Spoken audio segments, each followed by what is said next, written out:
Greetings, everyone. Tonight we're embarking on a voyage into the rough, tumultuous, and utterly wretched existence of historical privateers.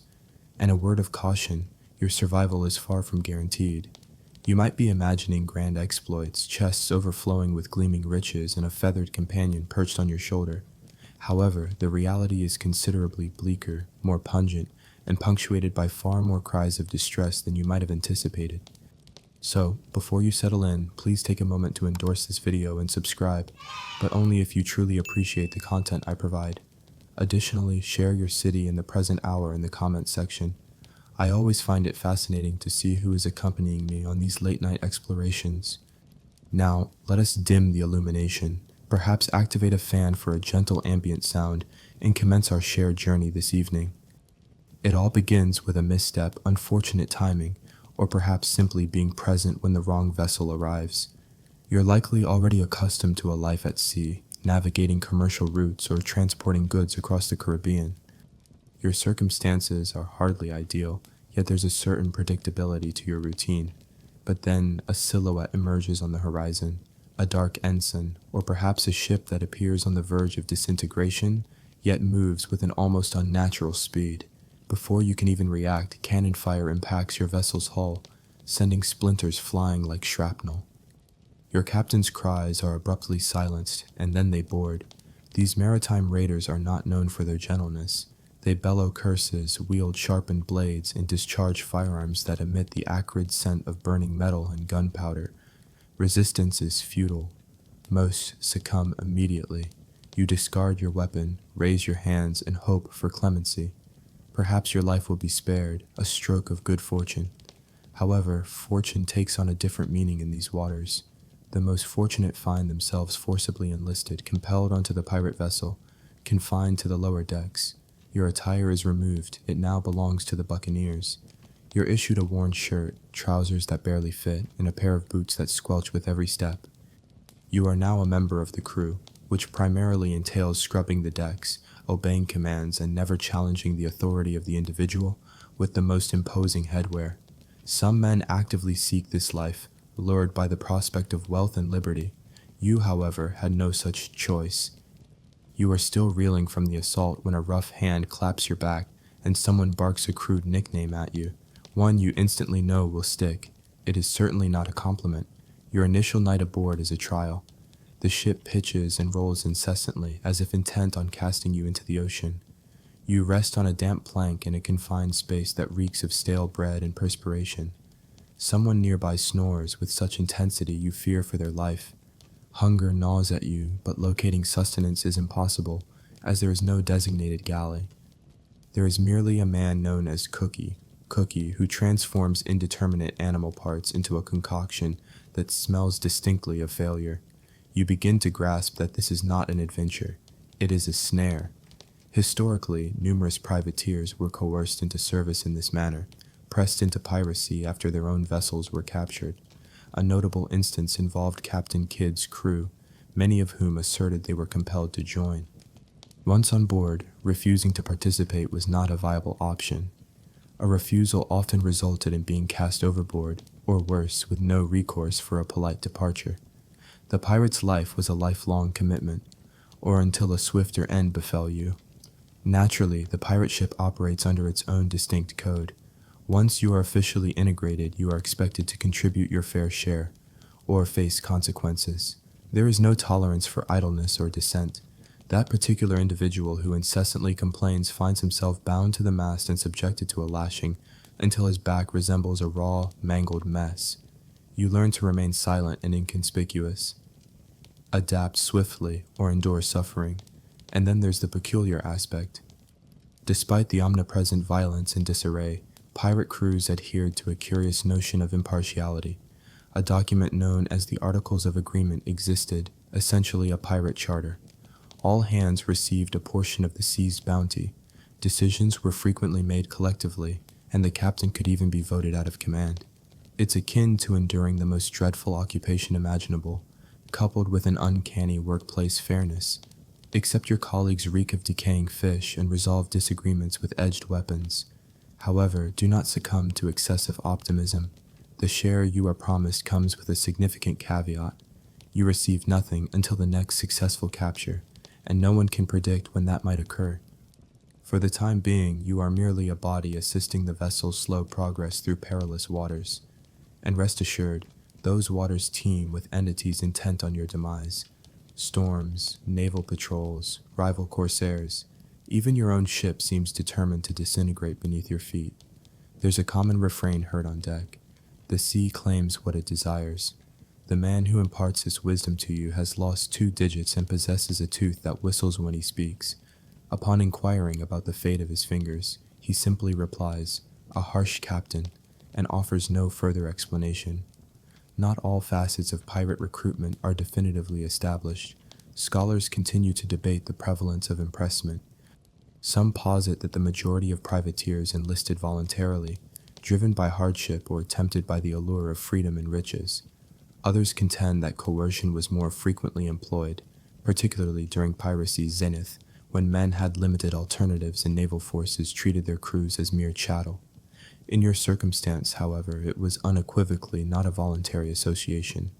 Your days are consumed by menial tasks, swabbing, climbing rigging, hauling lines, all while suppressing the urge to weep. You are perpetually hungry. Someone nearby coughs up blood near your makeshift sleeping area. The ship pitches relentlessly, and you begin to yearn for solid ground.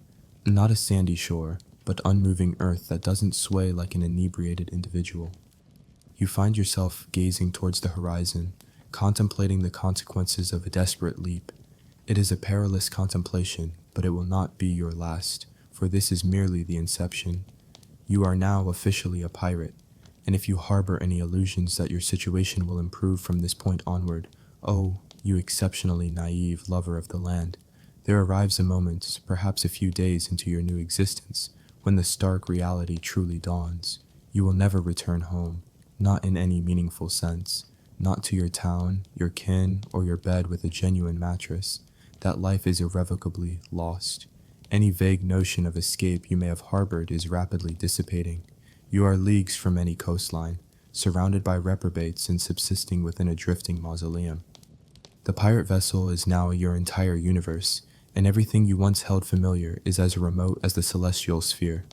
The truth is, you never fully appreciated your attachment to terra firma. You missed the most peculiar things, such as navigating in a straight line. Patches of verdant grass, birds that do not emit grating cries, the taste of freshly baked bread, even the distant resonance of church bells. Those commonplace sounds you once ignored now haunt your memories like an irretrievable melody. The constant pitching of the vessel leaves your equilibrium perpetually unsettled. You stumble against bulkheads, trip over coiled ropes, and on at least one occasion each day, you are convinced the floor itself is deliberately shifting to disorient you. For your information, it is. You swiftly discover that personal space is a mere fantasy. Everyone is crammed together below deck, inhaling the same stale atmosphere. Sleep is achieved shoulder to shoulder on creaking planks or in hammocks that emanate a potent odor of mold. Conversations are incessant, punctuated by arguments, groans, whispered threats, and vocalized dreams. You have never encountered such a cacophony of snoring, and the air itself carries the scent of aged cheese left to bake in the sun, mingled with the subtle aroma of damp canine and a bold whiff of refuse. If Inferno possesses a characteristic odor, it likely drew inspiration from a pirate vessel. You endeavor to forge alliances, or at least avoid antagonizing others.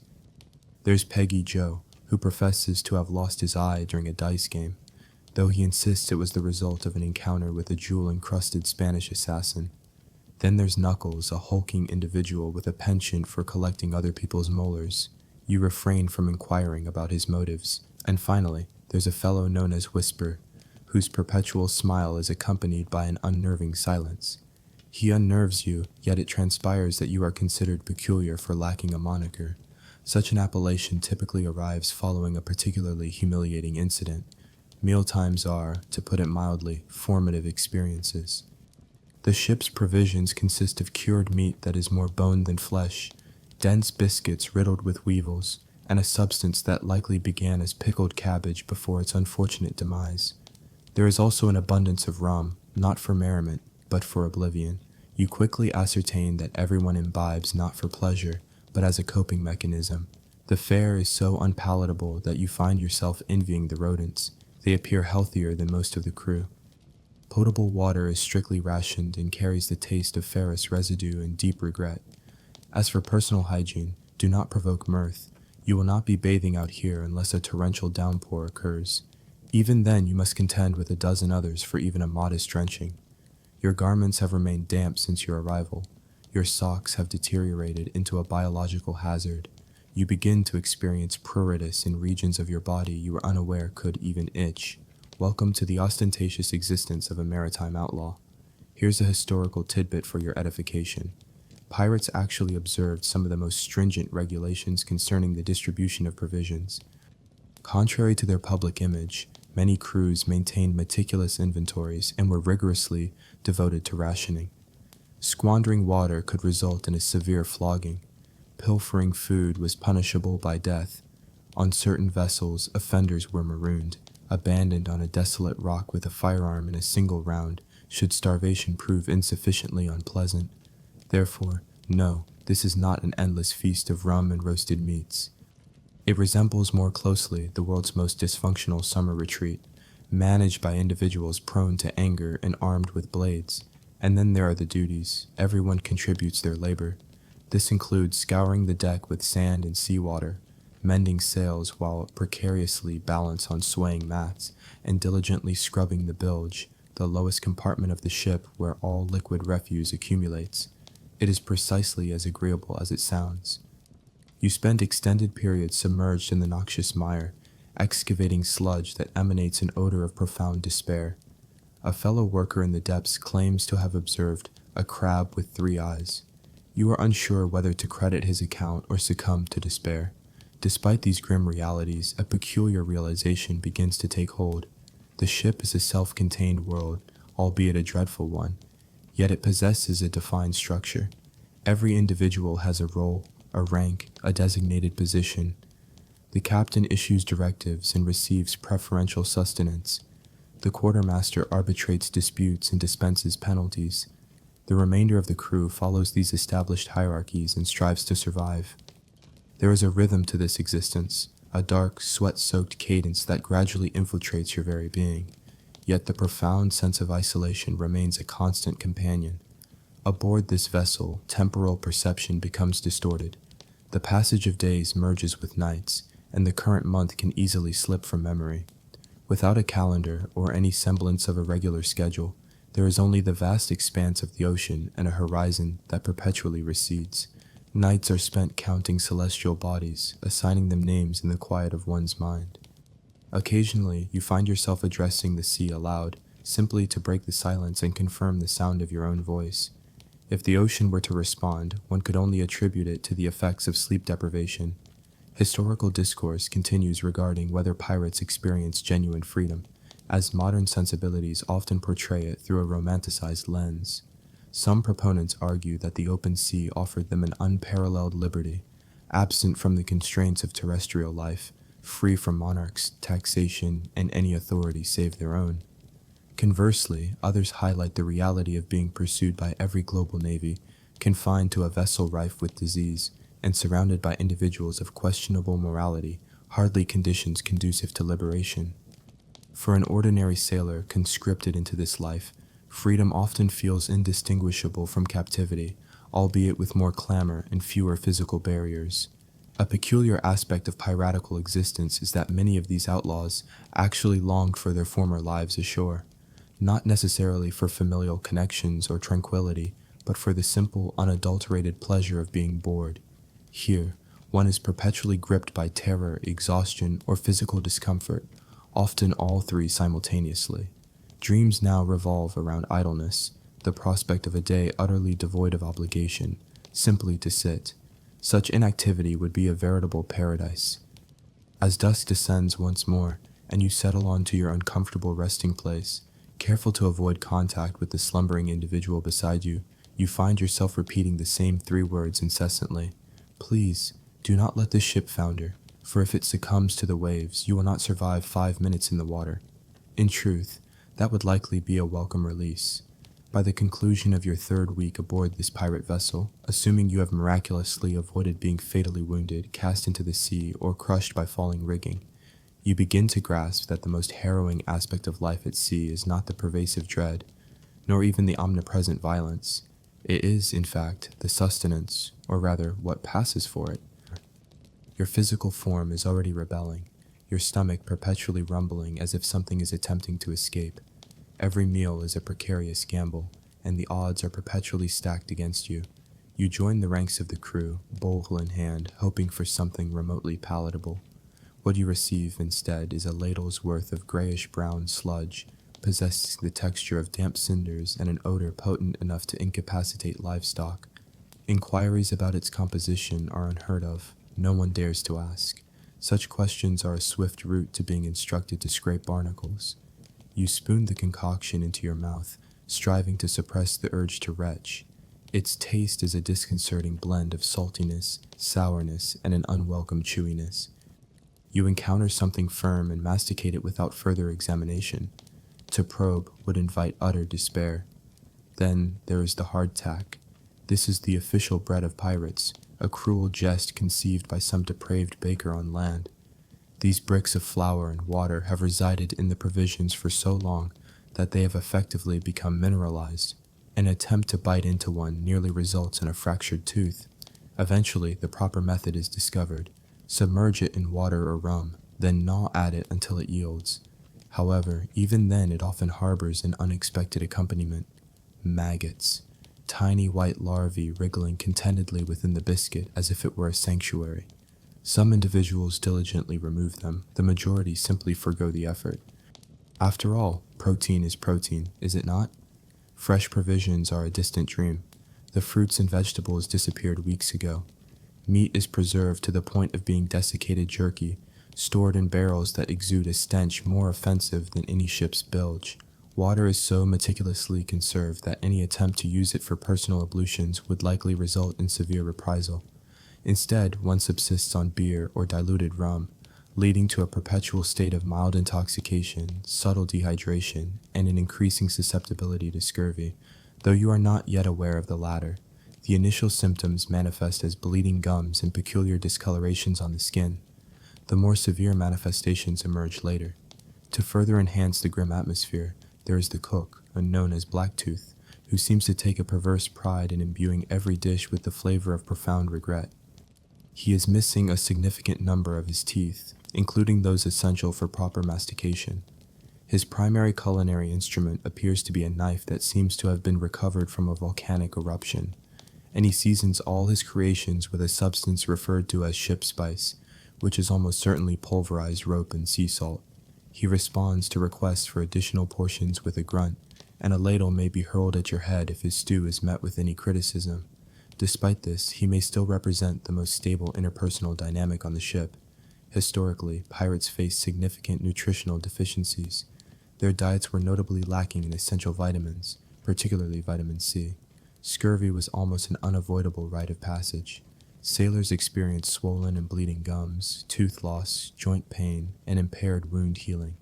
In advanced stages, gangrene would set in on their legs. Alarmingly, many crews remained unaware of the root cause. Some attributed it to the sea air, others believed it to be divine retribution. You, however, are acutely aware that your teeth feel peculiar and your gums are itching. This bodes ill. And then there is the alcohol. Known as grog, it is a mixture of water, rum, and on rare occasions, citrus. To be clear, such luck is not on your side. The primary function of grog extends beyond mere enjoyment. It serves to neutralize any bacteria present in the water. It fulfills this purpose admirably. Furthermore, it intoxicates individuals sufficiently to allow them to momentarily forget their wretched existence, a strategy seemingly adopted for survival. The consequence, however, is that everyone is perpetually somewhat inebriated, rendering activities such as climbing the rigging in strong winds, shall we say, exceptionally hazardous. You find yourself yearning for peculiar items, apples, freshly baked bread, cheese. You have recurring dreams about cheese. Not even artisanal varieties, merely a small, unpretentious piece of something that did not originate from a barrel. One crewmate begins speaking in his sleep about buttered toast. A small tear escapes your eye as you listen. Butter? What is butter in essence anymore? Did it ever truly exist, or was it merely a figment of someone's imagination captured in writing? Food-related altercations aboard are not playful. They are born of desperation. Someone is apprehended attempting to conceal dried fruit, and he is subsequently confined to the brig for a full week. You are unaware of the ships possessing such a confinement area. It is essentially a poorly constructed cupboard with a tendency to leak, and the rats within bear tattoos. The pilferer emerges gaunt, jittery, and missing a portion of his eyebrow. No one speaks of the incident. However, a subtle increase in suspicion is directed towards the food barrels henceforth. A peculiar psychological alteration occurs after an extended period of consuming substandard meals. Food ceases to be perceived as sustenance. It transforms into mere fuel, a grim necessity. You consume what is required, endeavoring to avoid tasting it. You masticate without any semblance of enthusiasm, akin to an employee commencing a dislike shift. The inherent pleasure of eating is extinguished, supplanted by a pragmatic assessment. Will this cause illness? Will I regret this? Can I keep it down? Now, for an intriguing, albeit grim, piece of trivia. Certain pirates held the belief that consuming rats could serve as a bulwark against starvation and occasionally scurvy. Rats, after all, ingest a wide variety of substances, including spoiled produce that retained residual vitamin C. Therefore, theoretically, the ingestion of a rat could indeed be beneficial for health. There are accounts, perhaps embellished, of crews actively pursuing rats throughout the cargo hold as if it were a sport. On particularly arduous voyages, they were considered a delicacy. You have not personally witnessed anyone consuming a rat, but you have observed several individuals gazing at them with prolonged speculative interest, as if the provisions themselves were not sufficiently tormenting. The methods of preparation are equally archaic. There is no conventional stove, merely a fire pit established on a foundation of bricks within the galley, and only when the use of fire is deemed sufficiently safe. During tempestuous weather, you are relegated to cold hardtack and sour beer. On more favorable days, you might be served boiled fish, but good luck finding a specimen that does not taste predominantly of salt water and despair. Scholarly debate persists regarding the extent to which pirate crews actually suffered from malnutrition versus the degree to which such hardships were amplified in maritime lore. Some narratives depict crews flourishing, robust and tanned, feasting on fresh oceanic bounty. Others portray them as emaciated figures with swollen extremities and hollowed eyes. The veracity likely resides somewhere between these extremes, though your current circumstances certainly align more closely with the latter description. And the irony is that, despite this collective misery, pirates often fared marginally better than their naval counterparts. Ships of the Royal Navy imposed even stricter rationing, and disciplinary measures were considerably more severe. On a pirate vessel, while you might endure hunger, you at least possess the liberty to voice your complaints without facing corporeal punishment. Not that such recourse offers any tangible benefit. Tonight, you lie awake in the darkness, your stomach churning as you endeavor to recall the taste of a pear. Was it sweet, succulent? Did it ever truly exist, or is it merely a fabrication of your mind? Someone nearby emits a flatulent sound in their sleep. Another moans softly. You contemplate rats. You actively try not to contemplate rats. And once more, you whisper into the void, a quiet plea for this nightmare to end. Initially, you presumed the most unbearable aspect of this maritime ordeal would be the sustenance, or perhaps the persistent threat of obliteration by cannon fire. But no, your assumptions were profoundly, irrevocably mistaken. For now your gums are hemorrhaging, your breath carries the foul odor of an open sepulchre, and the left side of your jaw throbs with an insistent rhythm, as if transmitting a coded message for your demise. You are afflicted with a toothache, and in this environment, such an affliction is tantamount to a death sentence cloaked in a smile.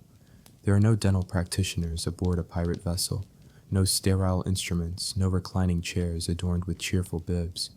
What you do have is a fellow named Gristle, who once assisted in extracting a shard of bone from someone's cranium during a tempest, employing nothing more than a rusted hook and a flask of rum. He is presently regarded as the ship's surgeon. Congratulations, you are now under his care. He does not even inquire about your ailment. He merely squints at your face, mutters something unintelligible with the conviction of a man who once treated scurvy with hot tar, and proceeds to warm a pair of iron tongs over a candle. You attempt to flee. He seizes you by your collar and shoves you into a barrel to sit. You are provided with a length of wood to clench between your teeth and a small measure of rum, which offers no solace whatsoever, only amplifying your nausea and panic simultaneously. The assembled crew gathers around, as if observing a theatrical performance. You cry out even before the tongs make contact with you. Gristle exhibits no gentleness. He yanks, twists, and then bellows at you to hold still, damn you, when you struggle. There is a sickening crunch, a distinct pop, followed by a pain so intensely white-hot it feels as though lightning has become lodged within your skull. Dental ailments were remarkably prevalent at sea. The constant consumption of hardtack, coupled with a severe lack of basic hygiene, resulted in the mouths of pirates becoming festering disasters. Cavities would proliferate, gums would swell, and infections would spread unchecked. Historical records from that era document accounts of severe oral ailments, with names like foul jaw and sailor's rot, which despite their fantastical sound, were distressingly real. The typical treatment involved a forceful extraction, with scant regard for the patient's well-being. Any form of anesthesia was rudimentary at best, often consisting of a swig of rum coupled with pressure applied to the chest to suppress violent struggles. Tragically, fatalities from shock or excessive bleeding were not uncommon. You consider yourself fortunate to have merely lost consciousness briefly and awakened with a missing tooth and the metallic tang of blood in your throat. Yet, this was merely the preliminary ordeal. The true suffering often commenced several days later with the onset of a raging fever. You would find yourself racked by chills, drenched in sweat, your jaw swollen into a disfiguring protrusion. The infection, far from vanquished, had merely burrowed deeper, inching towards your brain, its insidious whisper promising oblivion and madness. Amidst the delirium, pronouncements of blood poisoning and curses would be exchanged, yet no effective remedy was ever offered. Confined to your hammock, your mouth distended and salivating, you would mutter incoherently to yourself, a strange sense of accomplishment at having survived this far. The harsh reality of pirate life was that if dental issues didn't claim you, then injuries to your limbs surely would. The constant physical demands, hauling ropes, scaling rigging, hoisting cargo, and engaging in boarding actions, inevitably led to injuries.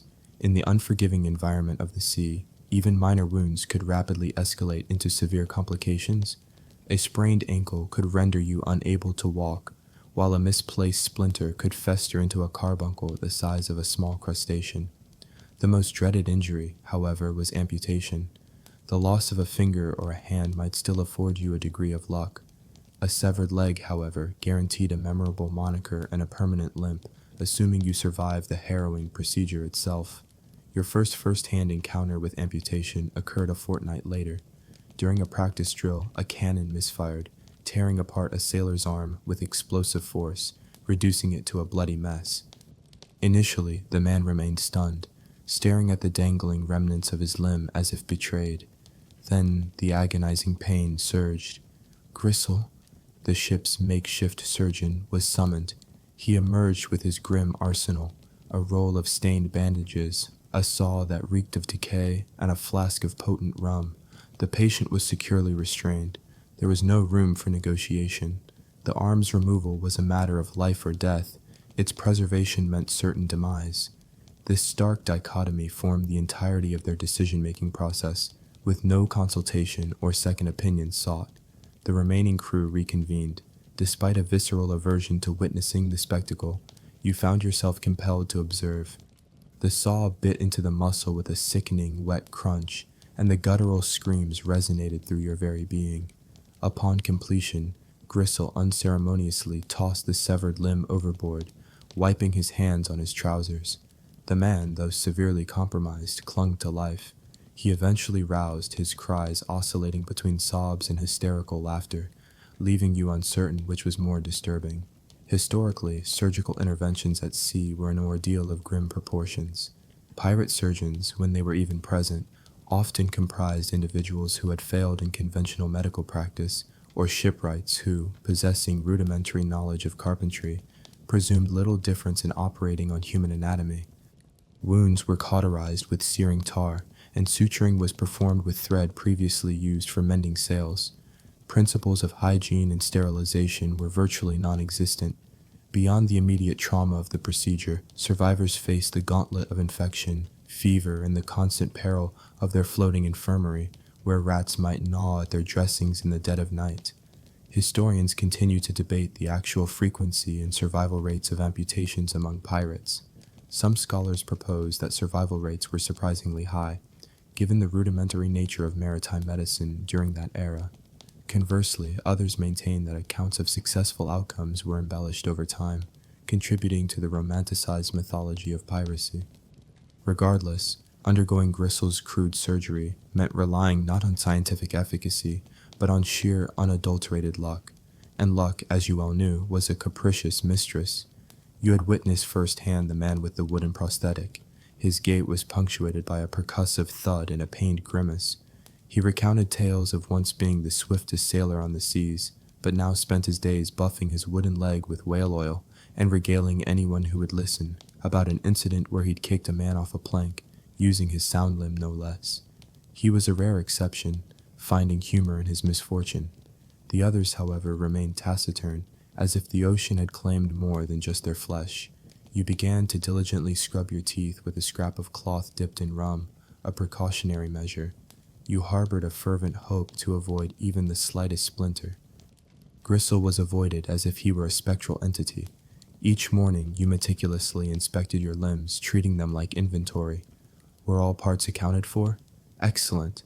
Another day had been survived. That evening, as the ship groaned and the waves crashed against the hull like an irate canine, you lay awake, your gaze fixed on the darkness. You could hear the hacking cough of someone 3 hammocks away, a sound that suggested impending mortality, and you reflected on your earlier belief, that pirates were wild, lawless men with no sense of order or restraint. Your assumption was, of course, mistaken. You had perhaps envisioned pirates as entirely unhinged individuals. Indeed, some undeniably fit that description. However, here lies an unexpected truth. Pirate vessels adhered to a stringent set of rules, far more numerous than one might anticipate from a company of men who, when asked to spell the word discipline, might instinctively reach for a blade instead. They referred to this as their code, and it was imperative to familiarize yourself with it swiftly, as ignorance offered no defense against punishments that could involve lashes, blades, or a desolate island where one could succumb to exposure and regret. The code was not inscribed on fine parchment, nor was it posted conspicuously on the mast. Instead, it resided in collective memory and was conveyed through hushed, teeth-clenched whispers, passed down like ancestral tales stained with the blood of their application. Your initial introduction to this code came from the quartermaster, a man bearing numerous scars and a voice like rough gravel, his nose a testament to frequent altercations. He gathered you and several other new recruits on the deck, meticulously outlining the fundamental principles as if addressing a class of students already resigned to their inevitable failures. Rule number 1 stipulated equal distribution of spoils. This was a surprising tenet, considering their profession as self-serving criminals. However, pirates harbored a greater animosity towards inequitable captains than they did towards the Royal Navy. Upon capturing a prize, be it gold, provisions, or weaponry, the division was determined by rank. Yet even the lowest-ranking crew member was entitled to a share. The days of receiving payment in mere glory, a practice common on merchant vessels, were over. On a pirate ship, everyone demanded their due, and any attempt at deception was met with severe repercussions. Rule number 2 mandated the meticulous maintenance of all equipment, encompassing weapons, attire, and any gear vital to the crew's operations. The penalty for losing one's pistol during a raid was 10 lashes. Allowing one's gunpowder to become damp incurred 20 lashes. Neglecting to clean one's musket could result in being unceremoniously tossed overboard, a stark reminder to reflect upon one's duties.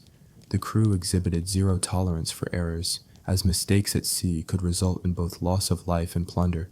Rule number 3 insisted on fair combat amongst yourselves, at the very least.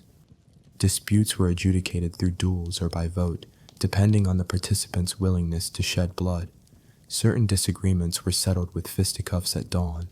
Others escalated to involve knives, a circle of chanting, inebriated men, and the unfortunate outcome of someone departing with fewer fingers than they had commenced with. The crucial aspect was that once a resolution was reached, it was considered final. Harboring resentment for an extended period beyond a few days was deemed suspicious, and suspicious individuals invariably drew scrutiny. Those under surveillance were often ultimately eliminated. The code's dictates continued, lights out at sunset unless a special occasion warranted otherwise. Gambling was prohibited during storms. Personal treasure was not to be smuggled aboard, and under no circumstances was anyone permitted to sneak into another crew member's hammock, for romantic or any other purposes. This final injunction was particularly rigorously enforced, with the crew demonstrating an almost fanatical devotion to its observance. You suspected a particularly unpleasant incident, possibly involving a romantic entanglement and a cannon fuse, had cemented this rule. Now, an intriguing aspect of these regulations emerges. They possess a degree of logic. Pirate crews, lacking recourse to legal authority, established their own governing principles. Furthermore, unlike the rigid hierarchies of most naval vessels, pirate captains could be deposed by a vote. Should the crew lose faith in their leader, a ballot was held and a successor was chosen. Typically the individual who appeared most intimidating when shirtless. It was a brutal yet surprisingly democratic system. Historically, this framework was not mere fiction.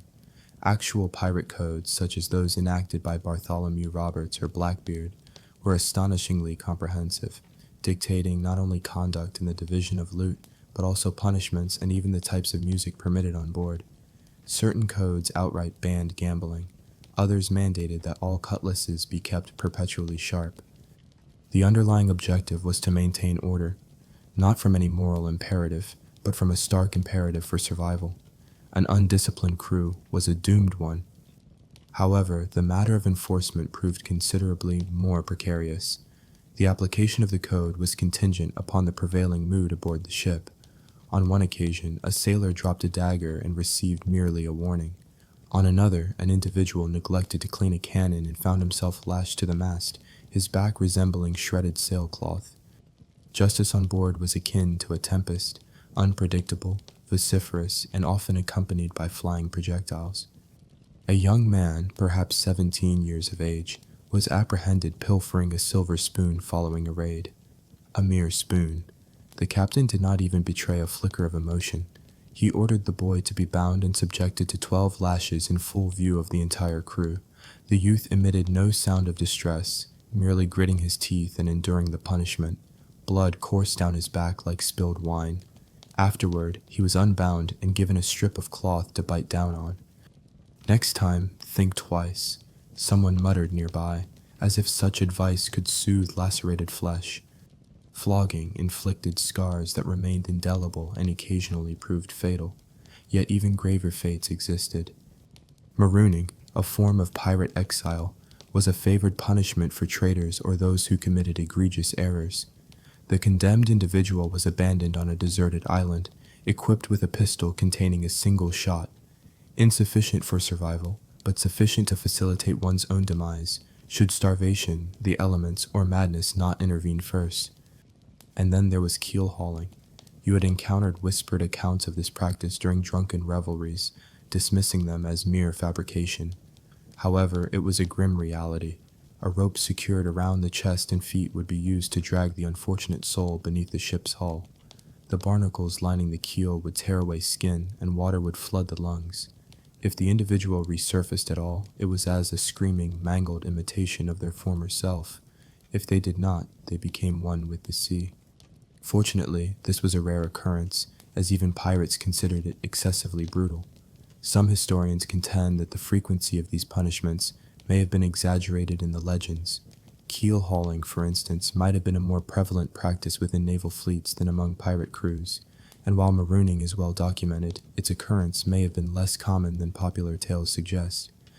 What remains undeniable is that pirate crews enforced their codes with unwavering severity, driven partly by a need for control and partly by pervasive paranoia. Trust was paramount, and its breach invariably resulted in dire repercussions. One of the more obscure details you learned concerned a curious tradition among some crews. Certain buccaneers bore portions of their ship's articles inscribed directly upon their skin, particularly the clauses governing equitable distribution of spoils and standards of fairness. This was no mere vanity. Should a soul perish in the heat of conflict, their inked regulations served to arbitrate disputes over plunder, or at the very least offered a reference point for those sorting through a fallen comrade's effects. You as yet possess no such markings, yet a notion has begun to form. Perhaps a small inscription wouldn't be amiss. A gentle reminder, perhaps, to refrain from pilfering table utensils. Strangely, the longer one adheres to this maritime covenant, the more it distorts one's perception of what constitutes rectitude. The lines between what is right and what is wrong begin to blur, replaced by a more pragmatic calculus of what is astute and what is foolish. Morality becomes a hazy concept. Survival, conversely, hones itself to a razor's edge. Your actions are dictated by what ensures your continued existence, with the fervent hope that your designation is never uttered when the reckoning arrives. Tonight, hushed conversations circulate regarding a mariner intending to abscond, not amidst the clamor of a boarding action, but in the silent solitude of night, when he presumes himself unobserved. He is weary of the established order, fatigued by the fare, and sickened by the cacophony. Whether he will follow through remains uncertain. Yet, you lie awake, contemplating the ramifications. Would they pursue him? Would they take aim as he swam for it? Or, more unsettling still, would they simply let him vanish, consigning him to oblivion as if he never were? In any case, you're beginning to grasp that out here, liberty is merely another term for strictly adhering to a prescribed set of rules or meeting a grim end, and tomorrow will undoubtedly bring a fresh roster of regulations to internalize, and more individuals who falter in their observance. You awaken to a chorus of voices, not those of terror or panic, but more akin to two inebriated souls engaged in a spirited debate over who is responsible for clearing refuse from the bilge. It is still shrouded in darkness, likely pre-dawn, and the atmosphere below deck is thick with the exhalations of exertion, stale spirits, and the unmistakable acrid scent of unwashed humanity. You shift, nearly toppling into a murky pool that you sincerely hope is merely spilled spirits. Another day in this so-called haven. Privacy aboard a vessel of this nature is an absolute impossibility. 0. Every individual shares the same confined quarters for slumber, sustenance, vomiting, and argumentation. The pervasive odor is quite literally biblical, clinging stubbornly to one's attire, skin, and hair. When opportunity allows, one might resort to ablutions in salt water, but this effort achieves little more than redistributing the grime in novel configurations. There is a valid reason why seafaring brigands eschew pale fabrics. They would resemble desiccated dairy products within a fortnight. And your shipmates, they are a veritable delight, a complete ensemble of societal outcasts and pathological personalities, each more unsettling than the last. There is Rat-Faced Pete, who meticulously preserves deceased seabirds in a wooden container, believing them to be harbingers of good fortune. Then there is Jack, who engages in discourse with his belt as if it were a sentient being, and the venerable Brodie, who once extracted his own molar using a grappling hook and now displays it suspended from a cord around his neck as a personal emblem of achievement. You endeavor to maintain a distance from them whenever feasible, but there is simply nowhere to retreat on this waterborne sarcophagus.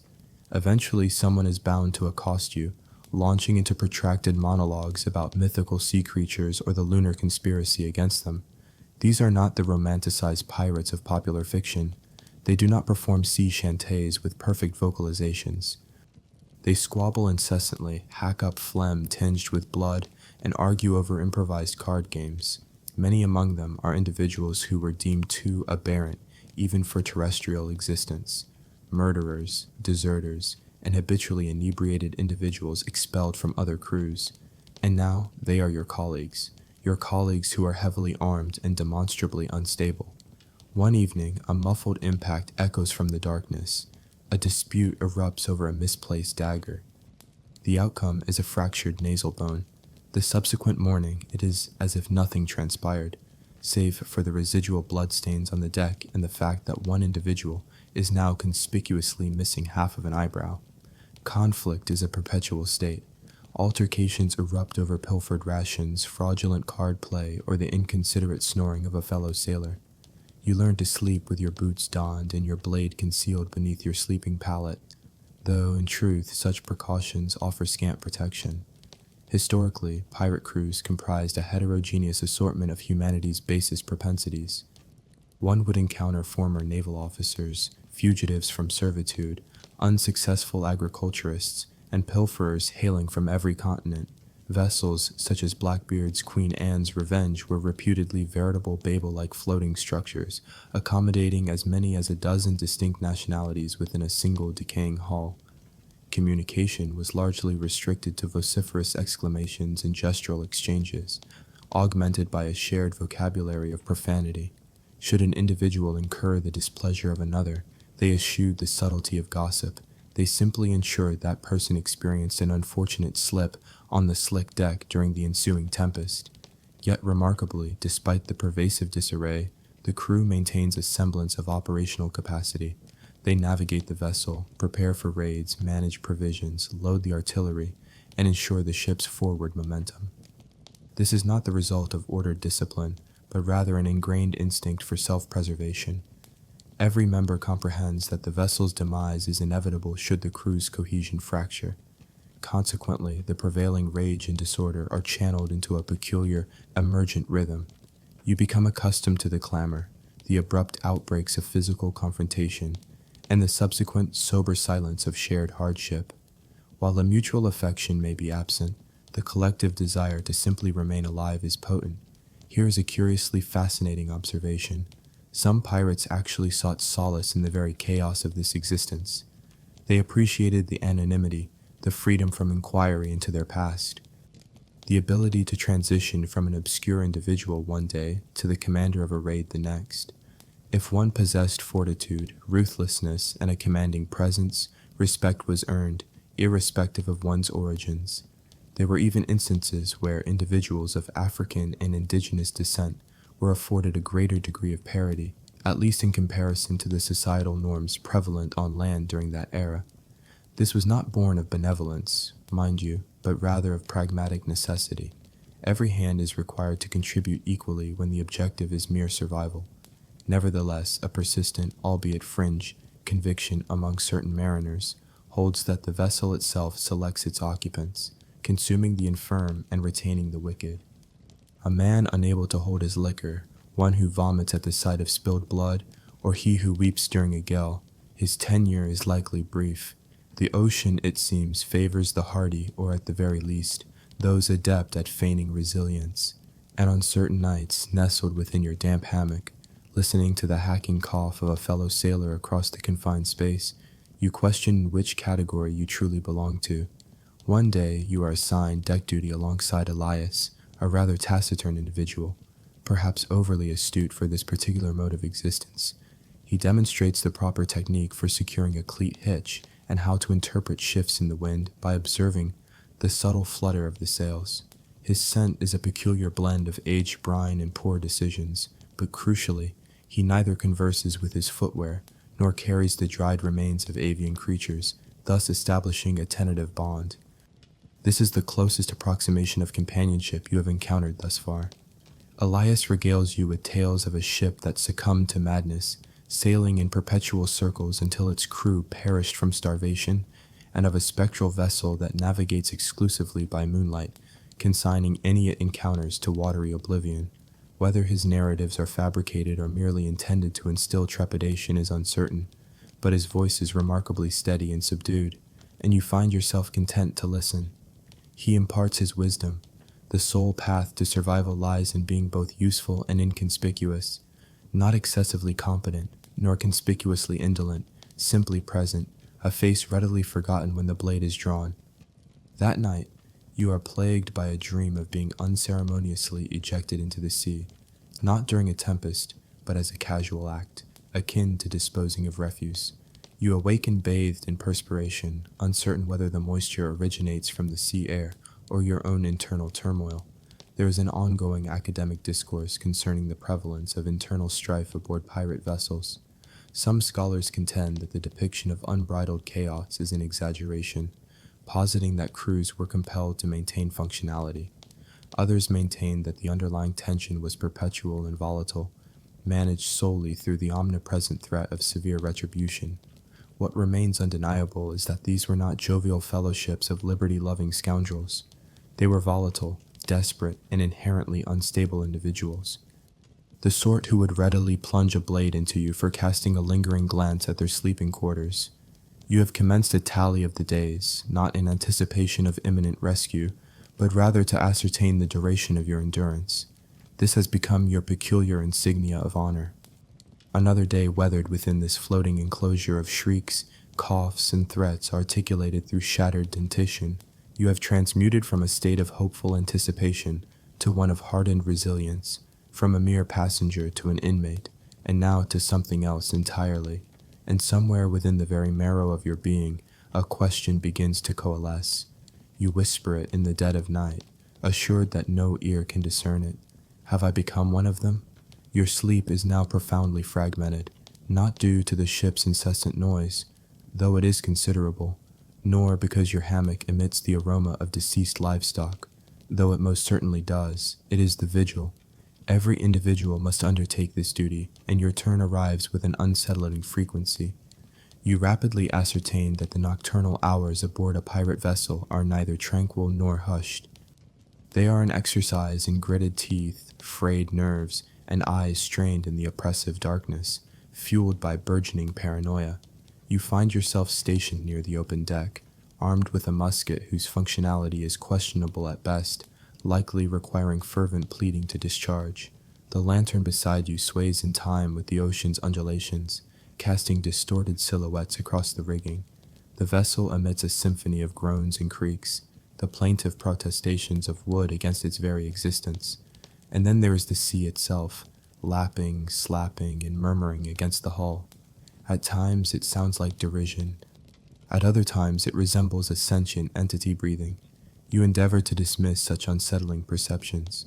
Your sole responsibility is straightforward. Scan for other vessels and emit a warning cry should one appear. That is the entirety of your charge.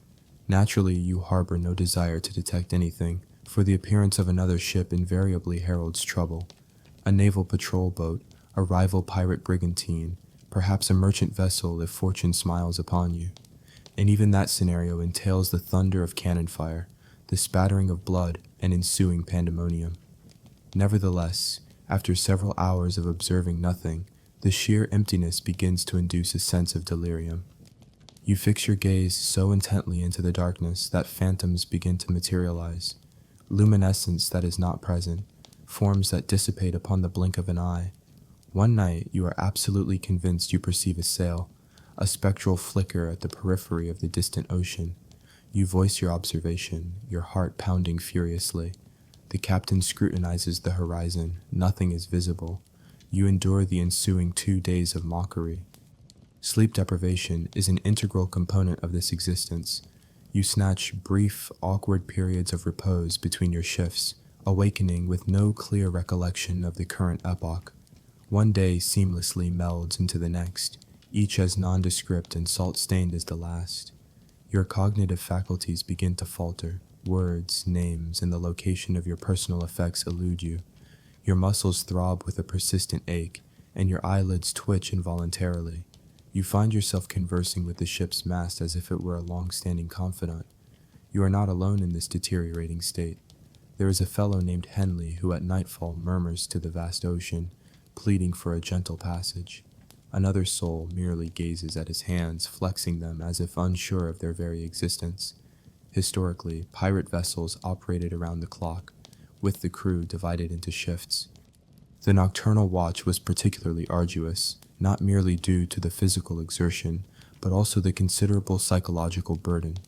The darkness teemed with potential dangers, inclement weather, submerged obstacles, unexpected assaults, and even spectral anxieties. Pirates, much like many mariners of that era, held a profound belief in superstitions. Auspices of ill fortune could manifest in myriad ways, from a crimson dawn to a seabird alighting upon the mast. Such omens were absorbed swiftly, as they had to be. The crew adhered to these beliefs with unwavering faith, and transgressing them was a swift route to earning widespread animosity, or worse. Consider this instance. One evening, a dark seabird, slick with rain, settled upon the bowsprit, its gaze fixed forward. No one dared approach it. "Death rides the bow," declared Whisper, a man of few words save for this pronouncement. The captain commanded the creature be dispatched. The bird exploded into a flurry of feathers and crimson. For a fleeting moment, a sense of relief permeated the ship. This was, however, short-lived as the tempest descended. A sudden, violent squall erupted with driving rain, shrieking winds, and sails snapping like lashes. For 6 arduous hours you remained drenched, chilled to the bone, clinging to ropes that threatened to hurl you into the fathomless abyss. Though no words were spoken, the same thought echoed in everyone's mind. The bird had cursed them. The concept was no longer questioned. The debilitating effects of sleep deprivation manifested in peculiar ways. One night you experienced a hallucination. Your childhood home appeared with striking clarity, seemingly adrift just beyond the starboard side. The aroma of freshly baked bread filled the air, and your mother's voice called your name, prompting you to reach out and nearly step off the ship. Someone seized you, pulling you back. No one uttered a syllable. Such phantom visions were not uncommon at sea. They were simply not a subject of discussion. A few of the more seasoned pirates confessed to beholding mermaids, though not the comely sort. These apparitions possessed swollen, lifeless visages and fingernails resembling fishhooks. One asserted he had once embraced one, now lamenting the absence of his lips. Details were not solicited. Historians debate the prevalence of hallucinations among pirates and sailors. Some accounts depict vivid, shared visions, while others dismiss them as embellishments by mariners eager to embellish their tales. However, considering the confluence of poor nourishment, chronic sleep deprivation, persistent fear, and potent spirits, it is indeed remarkable that more pirates did not succumb to complete mental breakdown. Out here, the boundaries of reality became blurred, and when adrift alone, with only the sea and the stars for company, the mind tends to fill the void with whatever nocturnal terrors it can unearth. One begins to grasp why pirates embrace belief in monstrous entities. There is an undeniable sentience to the ocean. It shifts beneath you, murmurs around you, and exacts retribution without warning. Prolonged contemplation of its depths invariably leads to a reciprocal gaze. Elias speaks of the sea eyes, an unsettling perception that the ocean is actively observing. Sometimes, he explains, it looks upward, determining your fate. You may find yourself chuckling, only to realize his seriousness. One night, you are once again paired with Elias. You sit side by side, sharing a flask of grog, feigning an absence of apprehension. He recounts an occasion when he witnessed a fleeting green luminescence on the water, and then a sailor standing beside him vanished. No splash, no cry, merely an abrupt disappearance. Occasionally, the sea claims one individual, he posits, to spare the lives of the many. A shiver runs through you, unrelated to the cold. You yearn for slumber, but when it arrives, it offers no solace.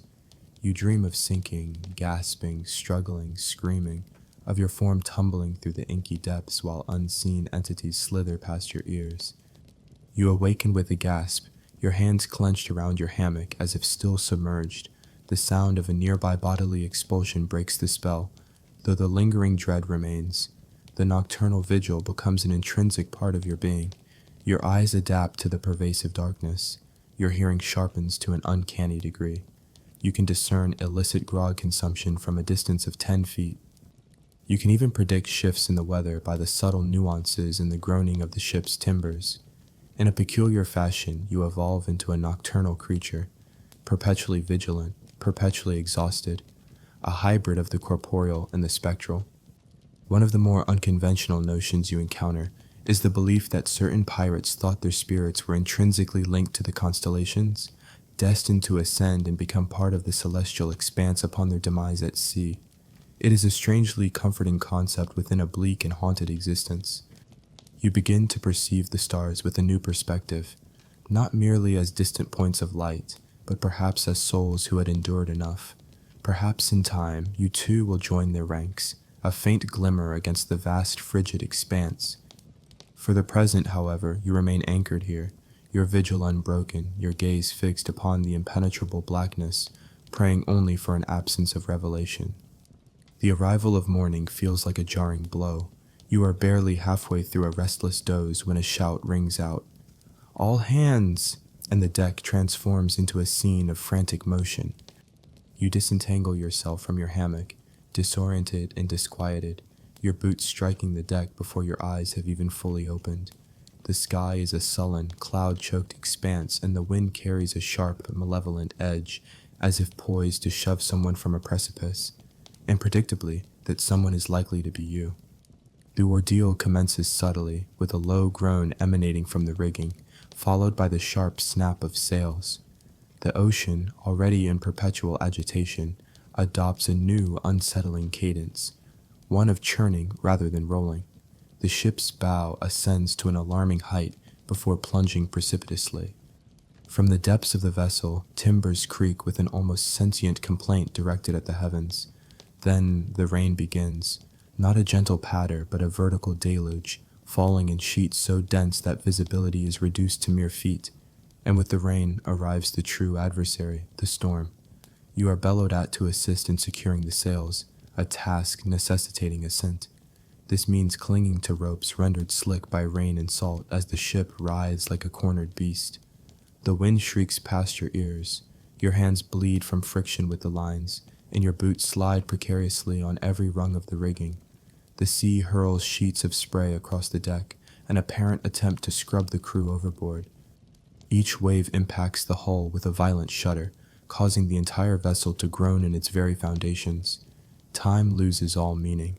It could be 10 minutes or 2 hours. All that registers is the clamor of water and the pervasive terror. Lightning splinters the sky closer than you have ever witnessed. For an instant, the entire ship is illuminated in a stark white glare. You observe each crewmate in sharp silhouette, drenched, desperate, clinging for dear life. Then the darkness returns, even more profound than before. Thunder follows, a deep, guttural rumble akin to a monstrous exhalation. Through it all, you maintain your grip. Your fingers are numb, your eyes sting, and your plea is not for survival, but simply to delay your inevitable descent. Storms at sea are the ultimate trial. Disregard cannon fire and curses. This is the crucible that determines one's suitability for this life. Historically, a multitude of pirate vessels met their end not in conflict, but succumbing to tempests. A severe gale could splinter masts, tear sails to shreds, and capsize a ship as if it were crafted from paper. The golden epoch of piracy was not solely defined by cutlasses and treasure maps, but also by hurricane seasons and rogue waves. The Caribbean, in particular, was notorious for its sudden, ferocious squalls that would engulf vessels without forewarning. A man near you loses his footing. His cry is abruptly cut short. He strikes the deck with a sickening thud, tumbling uncontrollably, his limbs contorting into unnatural angles. You assume he is deceased, but someone hauls him below deck, shouting for the surgeon. You do not see him again that day. Questions are not posed. The storm intensifies. The captain's commands are a barely discernible roar. The quartermaster lashes himself to the helm. You witness Elias shouting, pointing, before being swallowed by a curtain of water. For a brief interval, the deck is occupied solely by you, the rain, and the thunder. Then another wave crashes over, nearly hurling you backward. A rope whips across your arm, saving you from a fatal fall. You cling to it as if it were a literal lifeline, for indeed it is. The water level on deck is now rising with each succeeding wave. Below deck, the situation is even more dire. Dark, crowded, and partially submerged. Barrels bob on the surface like macabre coffins. The bilge is overflowing. Men frantically work to pump water out, but their efforts are futile. Someone begins jettisoning cargo, attempting to lighten the vessel's load. You too cast off 2 crates without even examining their contents. They could contain gold or provisions, it matters little. They are now mere dead weight. Eventually, the storm begins its slow withdrawal. Much like a predator losing interest in its prey, the rain subsides, the wind slackens, and the waves recede from monstrous to merely turbulent. The sky remains overcast, but it no longer seems intent on tearing you asunder. You collapse onto the deck, expelling salt water, thoroughly drenched and trembling with sheer exhaustion. You have survived. You have no idea how, but for the moment, you have endured. Yet, the damage is extensive. Sails are in tatters, 2 masts are fractured, 1 crewman lies deceased, and another is unaccounted for. The latter's absence is whispered like a malediction, not out of belief in his survival, but because, out here, missing signifies being claimed by the sea. And if one subscribes to such beliefs, which you are increasingly inclined to do, one avoids speaking his name for fear of attracting the ocean's predatory attention. A more unconventional pirate tenet suggested that storms were not mere meteorological phenomena, but divine retribution for betrayal, cowardice, or disrespect towards the sea. Some even purported to sense an impending storm based on the ship's disposition or the ocean's temperament. You are uncertain of what to believe, but it is difficult to dismiss the conviction that the ocean possesses an independent consciousness, a malevolent and calculating one at that. Some scholars propose that pirates were particularly susceptible to storms due to their lighter, faster vessels, engineered for speed rather than inherent sturdiness. Conversely, others argue that pirates were adept navigators and storm evaders, masters of interpreting wind and wave patterns.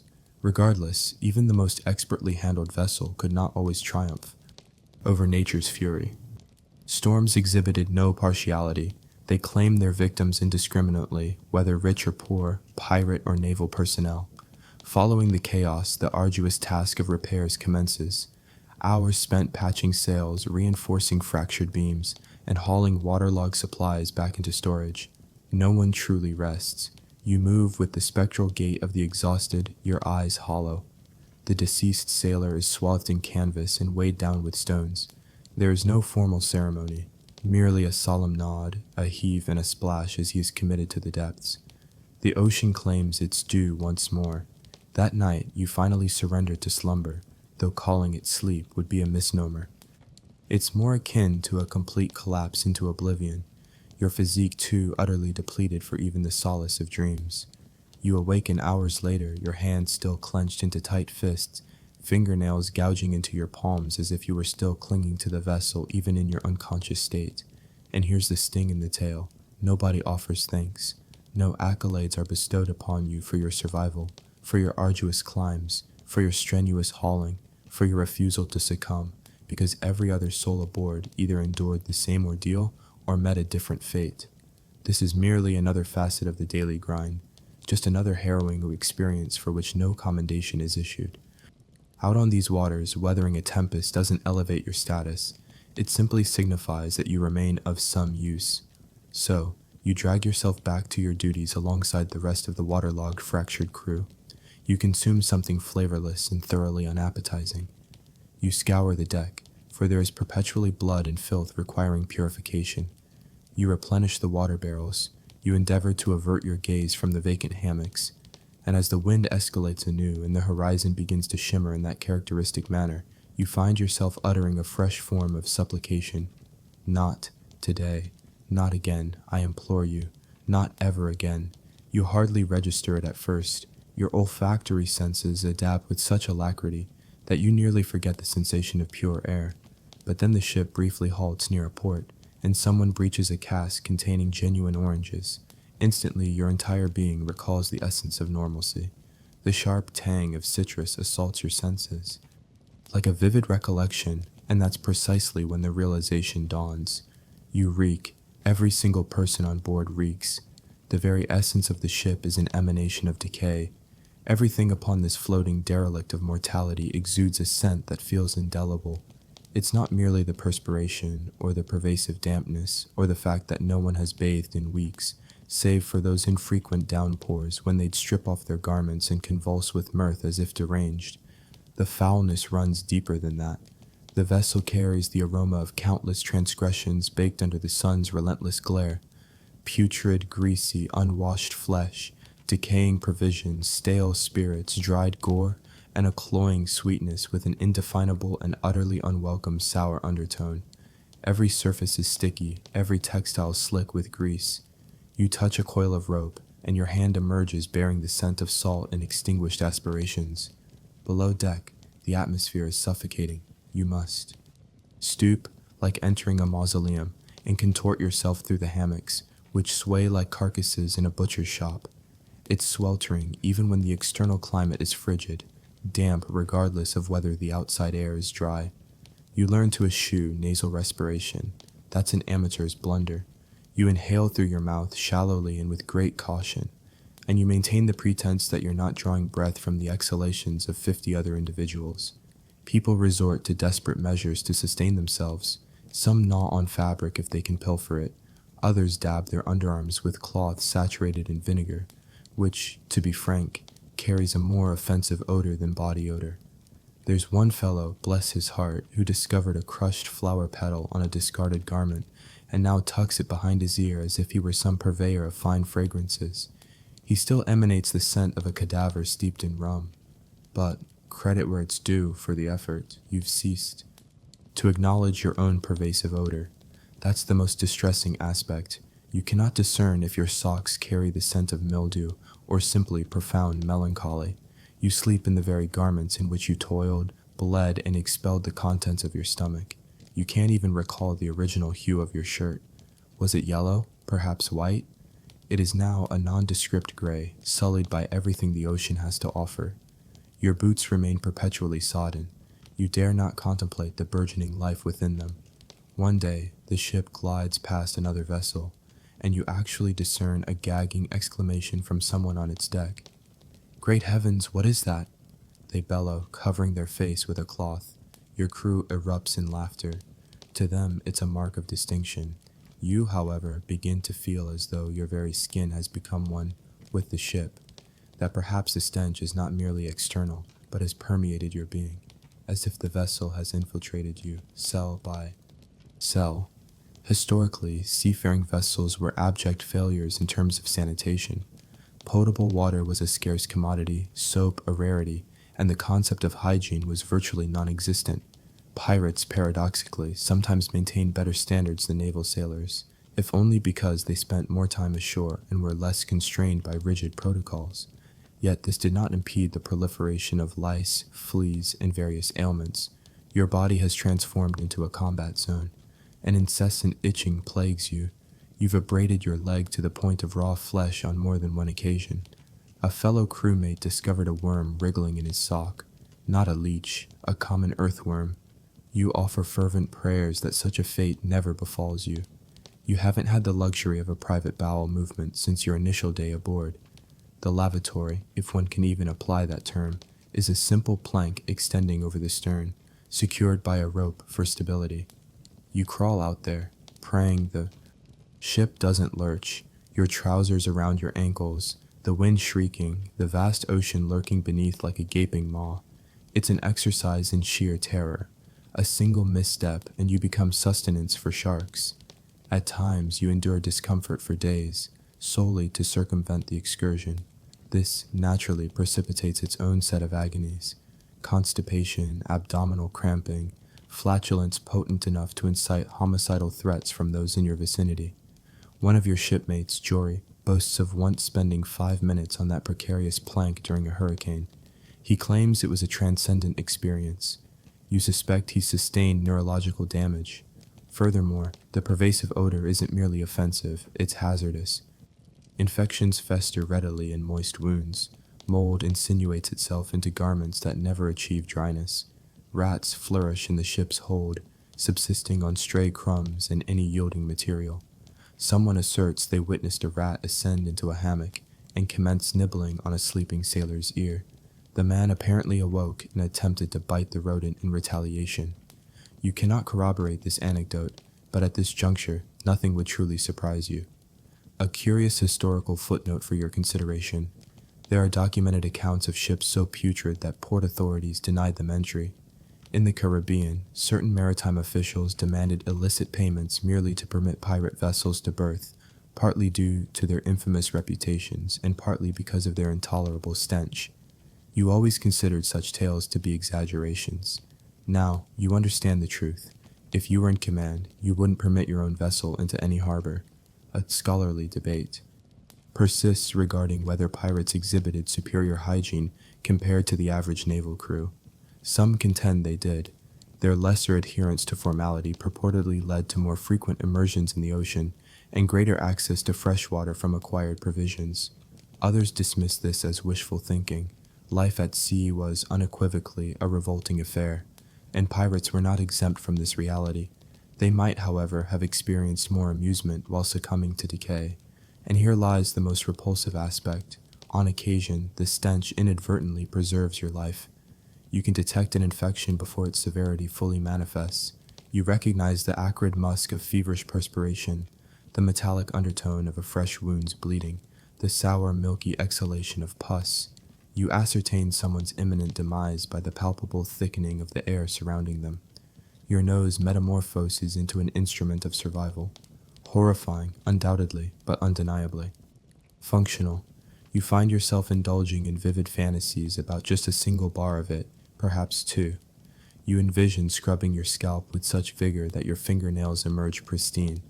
You picture yourself submerging in waters so scalding that your skin turns crimson, emerging with an aroma distinct from abject despair. One day, a shipmate unearths a bar of soap concealed within a crate from a recent acquisition. He elevates it as if it were a sacred relic from a vanished civilization. Then, in full view of the assembled crew, he consumes it. He claims he mistook it for cheese. Not a soul reacts. Tonight, as the wind shifts and the pervasive scent of brine and sweat drifts through the cramped passageway where you recline, you lie with your arms shielding your face, desperately attempting to minimize your respiration. Someone emits flatulence 2 hammocks away. Another individual hacks out a phlegm-laden cough. The man beside you murmurs incoherently in his sleep, repeating, "Please don't decay yet." And you find yourself thinking, I would gladly trade every ounce of gold in the Caribbean for a clean shirt, dry boots, and 15 minutes in a warm bath. You understand the futility of such desires, yet the hope persists. You might assume that the most harrowing aspect of pirate warfare would be the fear, the sheer panic, the cacophony of shouts, the ensuing chaos. And indeed, all of that is profoundly unpleasant. But what truly unsettles you is the sheer disarray. You envision sword fights as elegant duels, characterized by graceful maneuvers, witty repartee, perhaps even a flamboyant pirouette or two. Not on this vessel. Combat aboard a pirate ship devolves into a clamorous, putrid tangle of limbs, smoke, gore, and profoundly poor decision-making. It is rapid, it is deafening, and it reeks of spent gunpowder and viscera. It invariably commences in a familiar manner. A vessel sighted on the distant horizon, a period of tense anticipation as the crew squints at the sails, attempting to ascertain whether it's a merchantman or a naval warship. If it's a merchant, your chances of survival are enhanced. If it's the Navy, well, it's time to sharpen your cutlass and clutch your lucky amulet. The captain commands silence. Every soul crouches low, concealing themselves, waiting.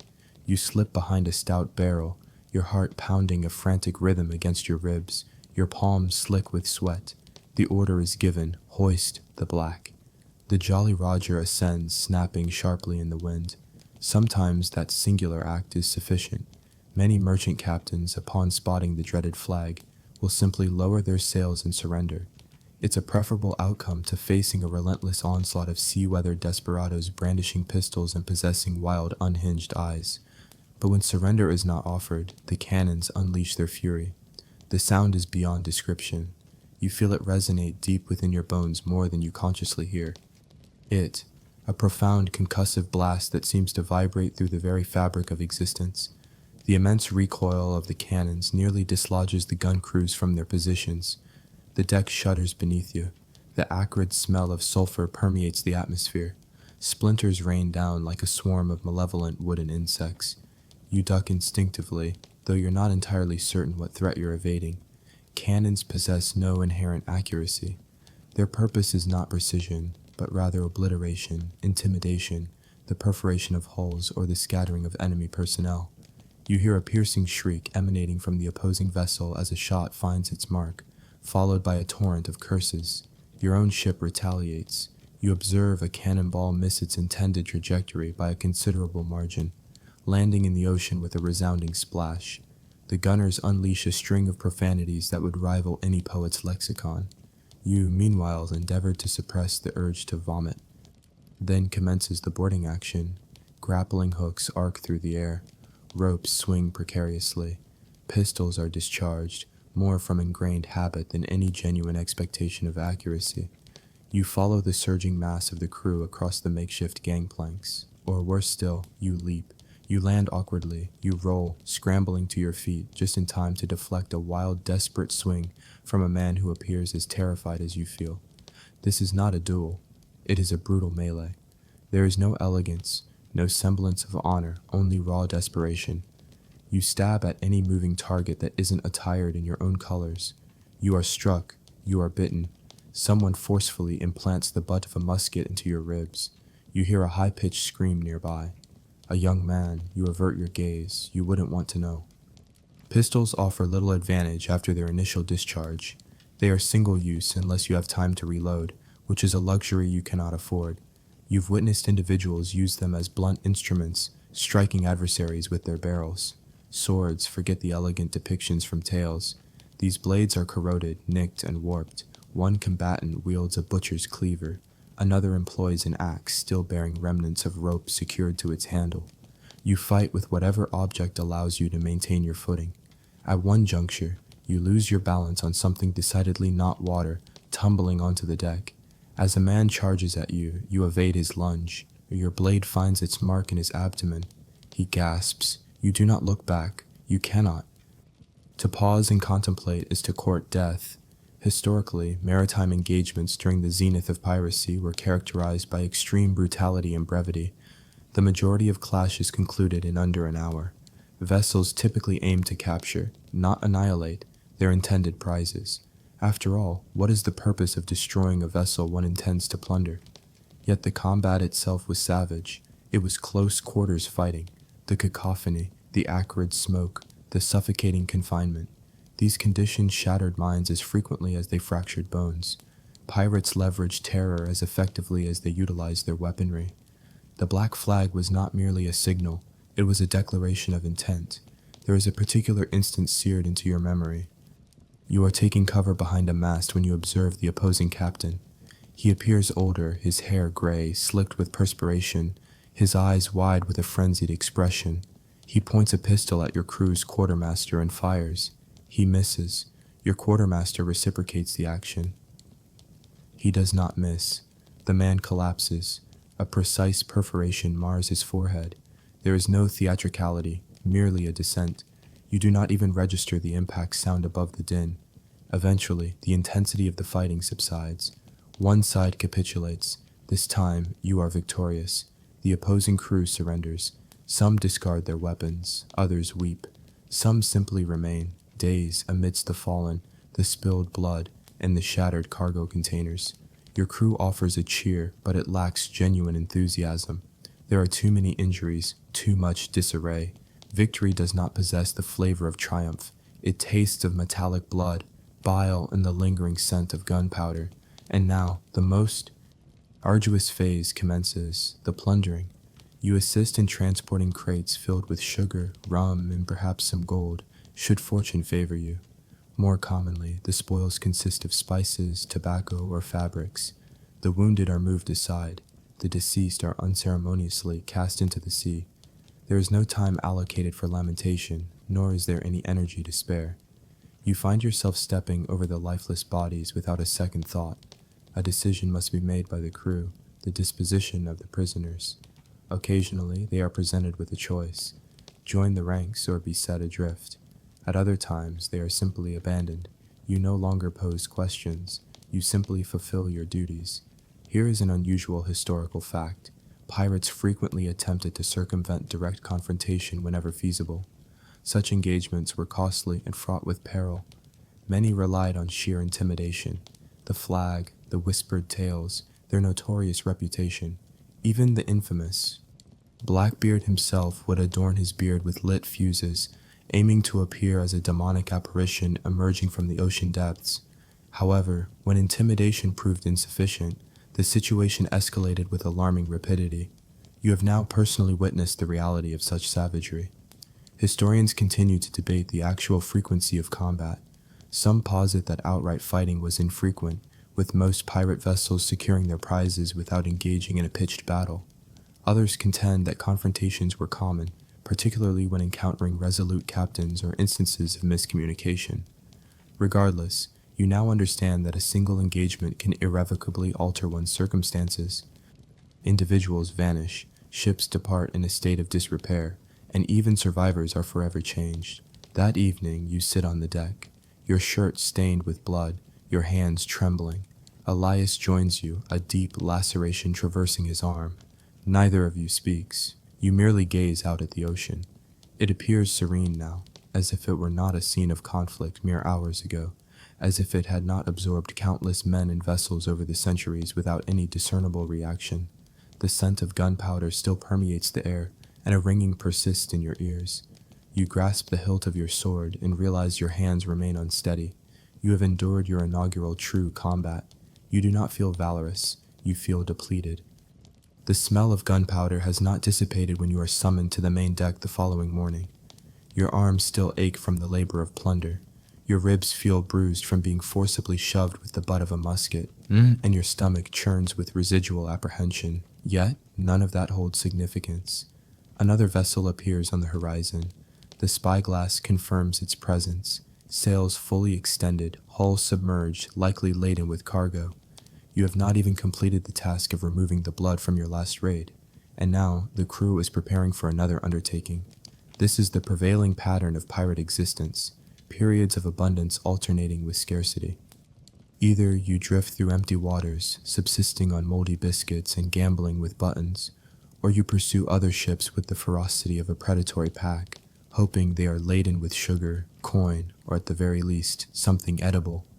The new target is larger than the previous one, which could signify two possibilities: increased plunder or a more perilous confrontation. The crew begins to adjust the sails. A palpable tension permeates the atmosphere. It is not precisely fear, but rather a ravenous hunger, a gnawing sensation residing deep within the belly and bones. Pirates do not engage in raids for amusement, not truly. They do so out of necessity. It is how they sustain themselves, how they remain afloat, how they avoid becoming the victims of plunder. You are now irrevocably caught in this cycle. You no longer perceive yourself as a captive. At some point, you became an integral part of the pursuit. This new vessel detects your presence early. The Jolly Roger is hoisted, but they do not halt. Instead, they begin to turn, attempting to flee. This is the most unfavorable outcome. Pursuing a fleeing vessel consumes valuable time and entails considerable risk. They might escape, or they could be leading you into an ambush. Regardless, the crew does not hesitate. The sails are tightened, the wind is exploited, and orders are bellowed. Your vessel surges forward with groans and snaps as if intimately familiar with this perilous dance. The chase extends for hours, under a blazing sun, with sweat profusely dripping, every crew member manipulating ropes, adjusting angles, and navigating every gust as if their lives depended on it, which, incidentally, they do. At one point, you lean over the railing, observing the ocean blurring past in streaks of white and blue. It is then that you hear it, the distant report of cannon fire. They are not opting for boarding this time. They aim to intimidate you into retreating. You are no longer easily deterred. Your ship retaliates, but their volleys are relentless. Cannonballs strike the water, erupting in geysers of brine and thunderous noise. Eventually, the enemy vessel draws close enough for their expressions of panic to be discernible. It is another merchant vessel, inadequately armed and desperate, and this time they choose to resist. The ensuing boarding action devolves into less of a chaotic melee and more of a brutal slaughter. They understand their predicament. You recognize the value of their cargo. You lose track of the casualties, the cries, the jarring clang of metal. You are shoved, cut, and nearly propelled overboard. You respond with the same primal instinct that previously ensured your survival. And when it concludes, you are once again alive. Panting, numb, your hands slick with another's blood, the cargo hold of the merchant ship emits an aroma more pleasant than anything you have encountered in weeks.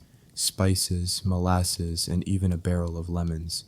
Astonishingly, lemons. The crew erupts in cheers. It is not gold, but it signifies survival. It is sufficient to sustain you for several more weeks without starvation or mutiny.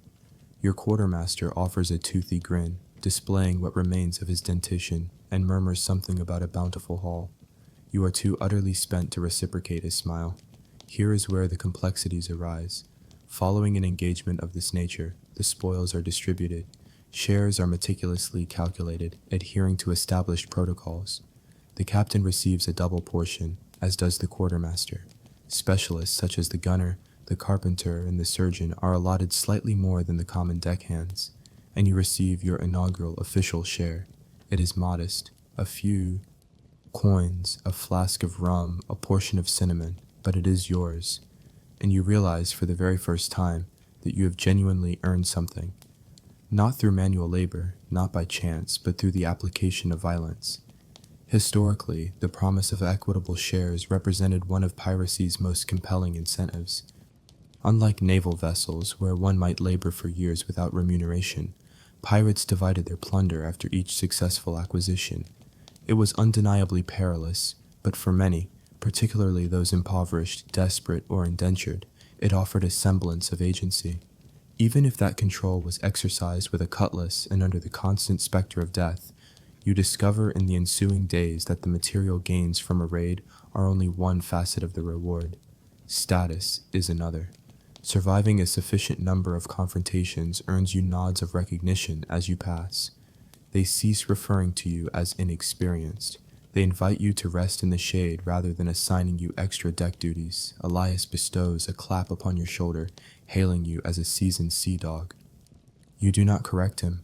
However, the inverse of success is complacency.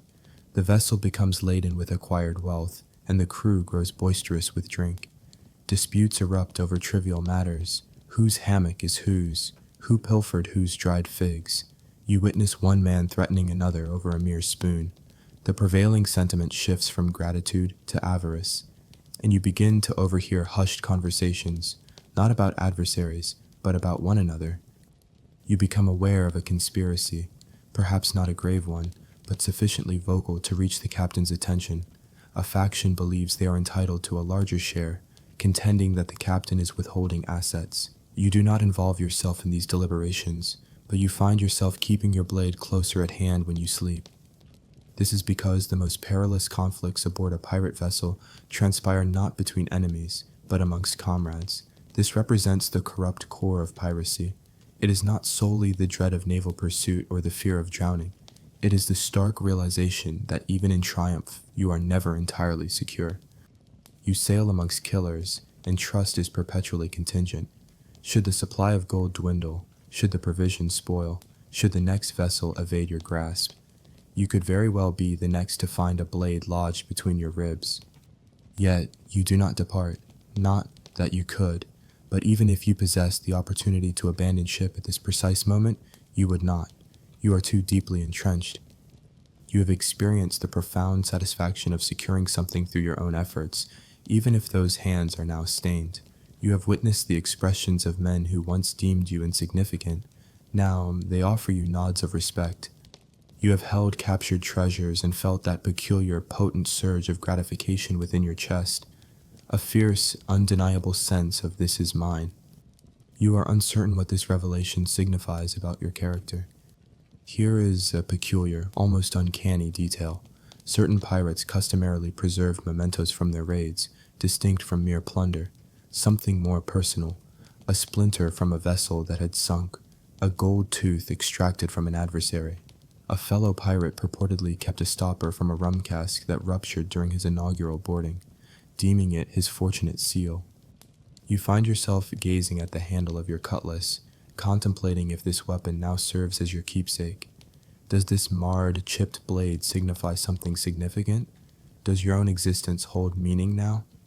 That evening, a celebration of sorts commences. Provisions plundered from recent raids are tossed into a colossal stew pot. Someone strums a worn-out fiddle. The crew imbibes, erupts in laughter, and lets out wild shouts. You are perched on a barrel, fixated on your tin of cinnamon, weighing whether to exchange it for a dry pair of foot coverings. You decide against it, clutching it as if it were a decoration of valor.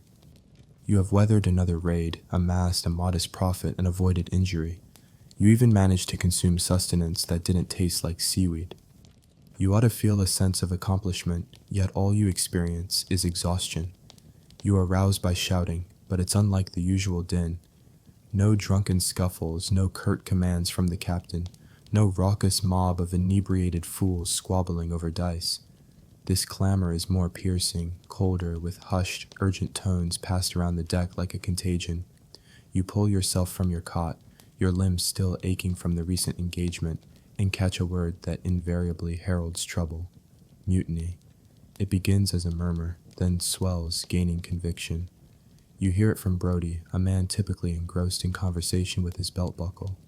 You hear it from Pete, the one with the rodent-like features who hasn't seen a bath in living memory.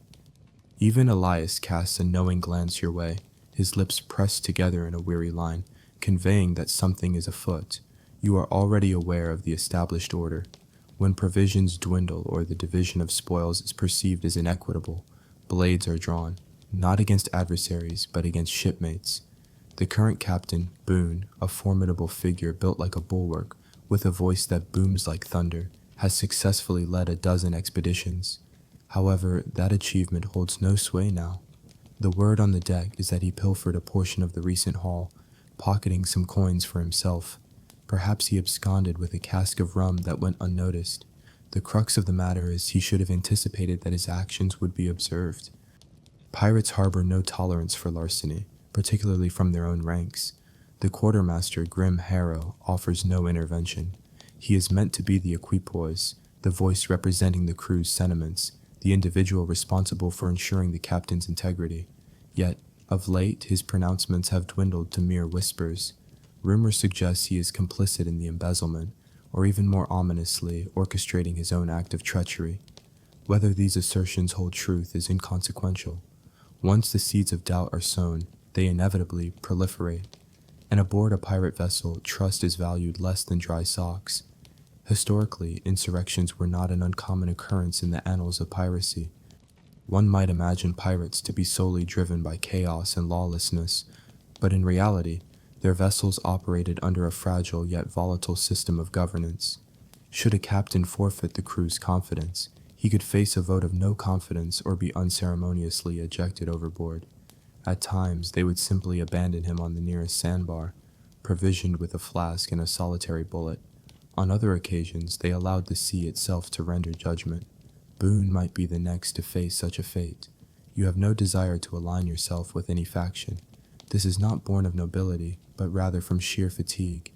However, maintaining a neutral stance on a vessel where every individual is armed is akin to swimming amongst sharks and expecting them to respect your personal space. Thus, you listen intently, you observe diligently, you feign interest in every discussion, you offer a nod when someone voices a complaint about the captain, but refrain from endorsing their sentiments. You chuckle at jests concerning accidental drownings, but not with excessive merriment. You endeavor to keep your hands unblemished, or at least sufficiently clean. One evening, you are summoned to a discreet gathering below deck. Approximately 10 to 15 individuals are assembled near the powder room. Elias is present. So too is Jack, meticulously honing a blade while his gaze is fixed on the floor with a subtle smile. A man named Crimp assumes the role of primary orator. He articulates that the captain has lost his acuity and that the moment has arrived for new leadership. He posits that the next vessel you seize could be yours, provided you lend your support to the opportune faction. You remain silent. Crimp awaits your response, his gaze fixed upon you. You offer a nod. You deceive. Such is the safer course. The atmosphere shifts. The subsequent day, everyone exhibits increased alacrity, their grip on their weaponry growing more secure. The captain issues a command, but no. One hastens to obey. His eyes narrow. He is aware. They invariably possess this intuition. You ponder whether he will initiate hostilities. History is replete with instances of captains who, upon sensing an impending revolt, implemented swift and severe measures, brutal confrontations on deck, public floggings, summary executions. While such tactics occasionally prove effective, at other times they merely serve to accelerate the crew's propensity for rebellion. However, Boone adopts an unexpected approach. He convenes a meeting. The entire crew assembles on the main deck. The sun blazes overhead, and the air is thick with palpable tension and the scent of perspiration. Boone ascends to the helm. He does not raise his voice. He offers no threats. He simply speaks. He reminds the crew of their shared triumphs, of the riches stowed in the hold, of the naval vessels they have eluded. He acknowledges his errors. Excessive rum consumption, perhaps a minor misappropriation of funds. He avows that his motives were not driven by avarice, but by flawed judgment. He proposes a vote stipulating no repercussions and no bloodshed. His demeanor is so placid, so uncharacteristic of a pirate, that no one knows how to react. You cast your vote. A scrap of fabric is deposited into a barrel. Black signifies the retention of Boone, while red indicates his replacement. You select black, not out of affection for him, but because your aversion to Crimp is far greater. Upon tallying the votes, Boone secures a narrow victory. Grim Harrow permits himself a subtle smirk, as if foreseeing this outcome. Crimp? He offers no verbal response. He merely nods and departs. However, the following morning, Crimp has vanished. No trace, no witnesses, no ripple in the water indicative of a nighttime departure. He is simply gone. Some speculate he absconded voluntarily. Others suggest Boone orchestrated his disappearance. Elias remains reticent, merely attending to his blade with a more meticulous than usual fervor. And so a semblance of normalcy is restored, or rather something akin to it. Yet now every smile appears sharp, every laugh carries an underlying edge. The crew has become more reserved, more vigilant. The established code endures, but you have witnessed its limitations. Democracy functions here, but only until such time as someone becomes apprehensive, or ambitious, or simply bored. And you are rapidly comprehending that survival is not a function of strength or speed. It is contingent upon discerning when to speak and when to withdraw from view. There exists an ancient superstition among pirates, occasionally shared in hushed tones: avoid sleeping near the ladder. This implies a desire not to be the initial target apprehended should a scapegoat be required during the night. The subsequent evening, you relocate your hammock, just as a precaution. Scholarly discourse exists regarding the frequency with which pirate captains were deposed.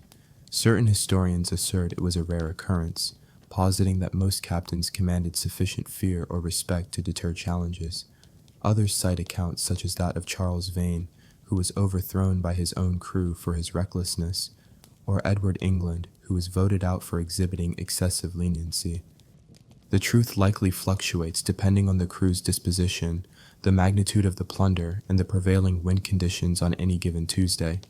As for yourself, you have survived a mutiny that never fully materialized. However, it has left an indelible mark. You have glimpsed the fissures in the vessel's very foundation. You have discerned the underlying hunger concealed within amicable discourse. You now recognize that the most formidable adversary is not the navy or a tempest, but rather the individual standing beside you, a smile gracing their lips as they calculate the number of steps required to cast you overboard. A saying has emerged aboard the ship, a blend of jest and veiled threat. You are not a true pirate until your teeth have fallen out. You first encounter this pronouncement when an individual expels blood into a barrel, their gums resembling tattered velvet. The man forces a grin, or rather a grimace, and a nearby shipmate mutters, "Ah, the scurvy has claimed him." A chorus of laughter erupts, but it is the strained, brittle kind of mirth individuals resort to when attempting to suppress the thought of a similar fate befalling themselves. You have ceased to find amusement in anything connected to illness. Scurvy does not manifest with the suddenness of a thunderclap. It encroaches insidiously. Initially, you develop bruises with ease, then your joints begin to ache. Subsequently, your gums swell, and your breath becomes potent enough to incapacitate a man from a considerable distance. When your teeth commence to loosen, truly loosen, it feels as though your entire countenance is on the verge of disintegration. You are unable to partake in meals adequately, nor can you sleep without inadvertently biting your tongue. Your speech becomes slurred, as every element within your mouth gives the impression of imminent liquefaction. You have witnessed men attempt to reattach their loose molars with string. You have observed individuals extract them with their bare fingers. You have no inclination to join their ranks. The most distressing aspect is that you are acutely aware of the cause of this affliction. Everyone is. You have not encountered a single piece of fruit since the lemon cask was depleted 2 raids prior. That fleeting hint of citrus was an unparalleled delight, a pure acidic salvation. However, it vanished within a week, and you have reverted to the consumption of salt and the mastication of ship's biscuit weevils. The cook attempted to present moldy onions as a remedy, but one unfortunate soul nearly choked to death when the contents ejected into his mouth like a decomposing jellyfish. That was the final instance any reliance was placed upon the onion cure. Historically, scurvy posed a significant threat on extended maritime journeys, particularly in an era preceding the identification of vitamin C. Pirates were familiar with its symptoms: swollen gums, profound weakness, and bleeding from orifices that should remain unblemished. However, they did not always comprehend the antidote. Some made accurate deductions regarding citrus fruits or pickled vegetables. Others simply hoped to raid a port before their bodies succumbed to the ailment. You harbored the fervent wish that someone might discover a solitary, blessed lime amidst a collection of fish hooks. And then there is the smallpox, or perhaps it is another form of pox. Certainty remains elusive. One individual begins to exhibit pustules, followed by another and then a third. Red welts, feverish temperatures, and convulsive tremors that cause them to clench their teeth with such force that the teeth fracture and detach. They are sequestered below deck, behind a barricade of barrels near the cargo hold. Someone erects a tattered curtain, as if such a flimsy barrier could offer any meaningful protection against the pox. The atmosphere in that confined space begins to emit an odor so foul that even you, having encountered numerous putrid conditions, find it exceptionally noxious. One by one, the 6 afflicted individuals cease all movement. They become silent. No cries, no spasms, merely stillness. Subsequently, after several hours, or perhaps a day, their bodies are conveyed with hushed solemnity and slid off the plank into the water with a solitary splash. No prayers are offered, no coins are placed over their eyes, only the embrace of the sea. It strikes you with sudden clarity that there is no such thing as a peaceful demise aboard a pirate vessel. Every passing is either a boisterous and agonizing event or a quiet and suspicious one. You cannot fall ill without attracting suspicious glances from others, as if you might be the very reason for their potential demise. And if you are unwell, it is imperative that you conceal it. A cough elicits sidelong glances, a nosebleed prompts hushed whispers, a severe fever feels like a tether on your ankle, a premonition of impending doom. One night you awaken, your body slick with perspiration. Your skin radiates heat, your limbs ache, and your stomach is constricted as if a winch has been tightened within you. Panic sets in. Are you ill? Is it the pox, scurvy, or something far more sinister? You stagger to the deck, gulping the night air, and then retch violently over the railing. A shape flickers in your peripheral vision. Silence pervades, a stillness more unnerving than any shout. You're unsure if you're being observed or assessed. You begin to chew whatever you can find. Dried kelp, a bitter root that someone claims has medicinal properties, even the flavorless residue at the bottom of an old barrel. Anything to keep your teeth firmly in place. You find yourself dreaming of oranges, not of hidden riches or glittering gold, but of a simple, plump, succulent orange. You long to sink your teeth into it, to feel the juice cascade down your chin. You crave the sharp tang that stings your gums. You'd readily trade your hammock for a single slice.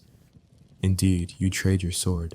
Then, by some twist of fate, the captain announces a stop at a secluded inlet for replenishment. It's not a formal port, far too precarious, but a known location abundant with fruit trees and fresh water. The crew erupts in cheers like excited children. You've never witnessed grown men weep with joy over a pineapple before, but you witness it now. As the ship nears the shore, the aroma reaches you first, a verdant, humid scent of burgeoning plant life, untouched by rot or brine. The crew disembarks with frantic haste, practically sprinting onto land. You are among the first to set foot on solid ground. You run, truly run, into the dense foliage, becoming one with the ferns, until you discover a scrawny shrub bearing something vaguely spherical. You pluck one. It could be a lime, or perhaps a moldy potato. It matters little. You bite into it, and tears stream down your face, genuine, heartfelt tears. The juice stings your gums and tastes like salvation. You gather a dozen more, stuffing them into your shirt. Others do likewise, their whoops of joy echoing like the cries of the truly liberated, intoxicated by vitamin C and newfound freedom. Naturally, not everyone benefits. By the time the vessel departs the cove, 2 more men have been consigned to their watery graves, one claimed by fever, the other by a corrupted drink. The sea bestows its gifts and reclaims them, but you remain alive. Your teeth are still present, albeit precariously. Here's a curious sidelight. Certain buccaneers held the conviction that the pox was a curse inflicted by sirens, ethereal beings punishing men for disturbing sacred waters. It sounds absurd until you witness a man consumed by sores, babbling incoherently, and you could almost swear you hear whispers carried on the waves. You try to dismiss it, but that night you sleep with your back pressed against the ship's hull, your ears firmly plugged. Historians still debate the prevalence of disease among pirates compared to other mariners. Some contend that their greater access to land resulted in better health. Others posit that the absence of consistent medical attention and their unorthodox lifestyles exacerbated their conditions. Regardless, one undeniable truth remains. A pirate ship was a veritable incubator of illness. You might withstand the navy, endure battles, and survive tempestuous seas, only to be undone by a decaying tooth. And so, each morning thereafter, you meticulously examine your gums. You trace the contours of your teeth with your tongue, counting them as if they were precious jewels. You scrutinize any blemishes on your skin. You inhale the air, perpetually attuned to the telltale rasp of someone too ill to conceal their affliction.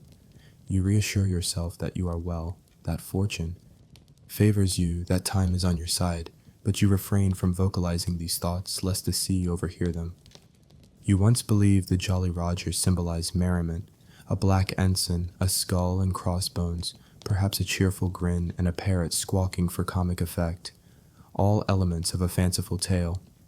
Yet now, standing at the foot of the mast, observing that tattered banner snap in the wind like a gauntlet thrown down, you comprehend the stark reality. The Jolly Roger is no jest. It is not an affectation or a style statement. It is a declaration of intent, a solemn warning, a confession. It proclaims, "We are beyond redemption, approach at your peril." The day dawns with a pristine sky, a flawless expanse of azure. You are adjusting the sails, harboring a fleeting hope that perhaps, just perhaps, you will navigate 24 hours without the indignity of sickness, the terror of fire, or the finality of death. Then the lookout's cry rings out, sails on the horizon. You anticipate the usual flurry of activity, the boisterous shouts, the energetic rush, but something feels distinctly different. The captain issues no order for concealment, no command for silent approach or withheld fire. Instead, a grin spreads across his face and he utters, "Prepare the black standard." You comply. You heave on the rope and the Jolly Roger unfurls, and it is not the familiar emblem you know. This is no cartoonish skull. This flag depicts a skeleton clutching an hourglass and a spear poised above a bleeding heart. It is a chilling spectacle. Even the paint appears haphazard, as if etched by fingernails in a paroxysm of fury. And then you grasp its specific message. This one declares, "Surrender now, or perish screaming." Such is the purpose of pirate flags. Each emblem carries a distinct meaning. Some signify clemency, while others promise torment. Historical pirates employed a multitude of different flags. Hourglasses represented dwindling time. Spears conveyed our propensity for violence. A bleeding heart signified our relish in witnessing your suffering, and the black background indicated the possibility of survival through surrender. Red, conversely, signaled no quarter given. This flag is black, yet a crimson smear stains the skeleton's face, possibly dried blood. The merchant vessel you are pursuing registers its presence. You discern this from their subtle shift in course, the way their sails capture more wind. They are fleeing. Your captain savors this, remarking that it heightens the thrill of the pursuit. The crew cheers as if participating in a sporting contest, rather than on the cusp of committing a capital offense at sea. You remain back, gripping the rigging, striving to suppress any outward signs of seasickness or apprehension, or perhaps both. And here lies the grim truth. The flag serves a dual purpose. It is not solely for them, it is also for you. A reminder, a covenant. You sail beneath that banner, you implicitly assent to its principles.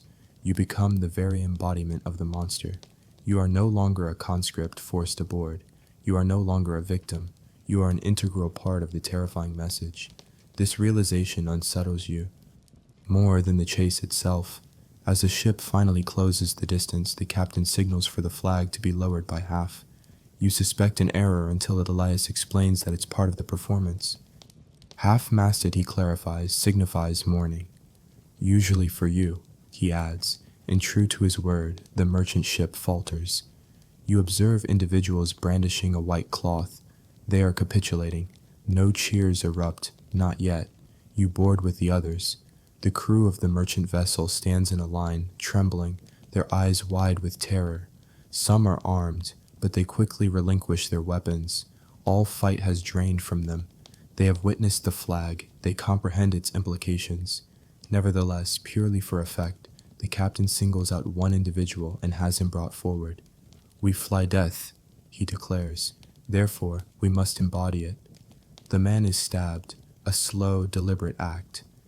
Not to kill him, not yet, but merely to demonstrate to all present the fate that awaits any who disobey. Blood splatters the deck. A few individuals sob. A child clutches their mother's garment. You hold your breath, remain motionless, and utter no sound. Only then does the captain authorize the commencement of the plunder.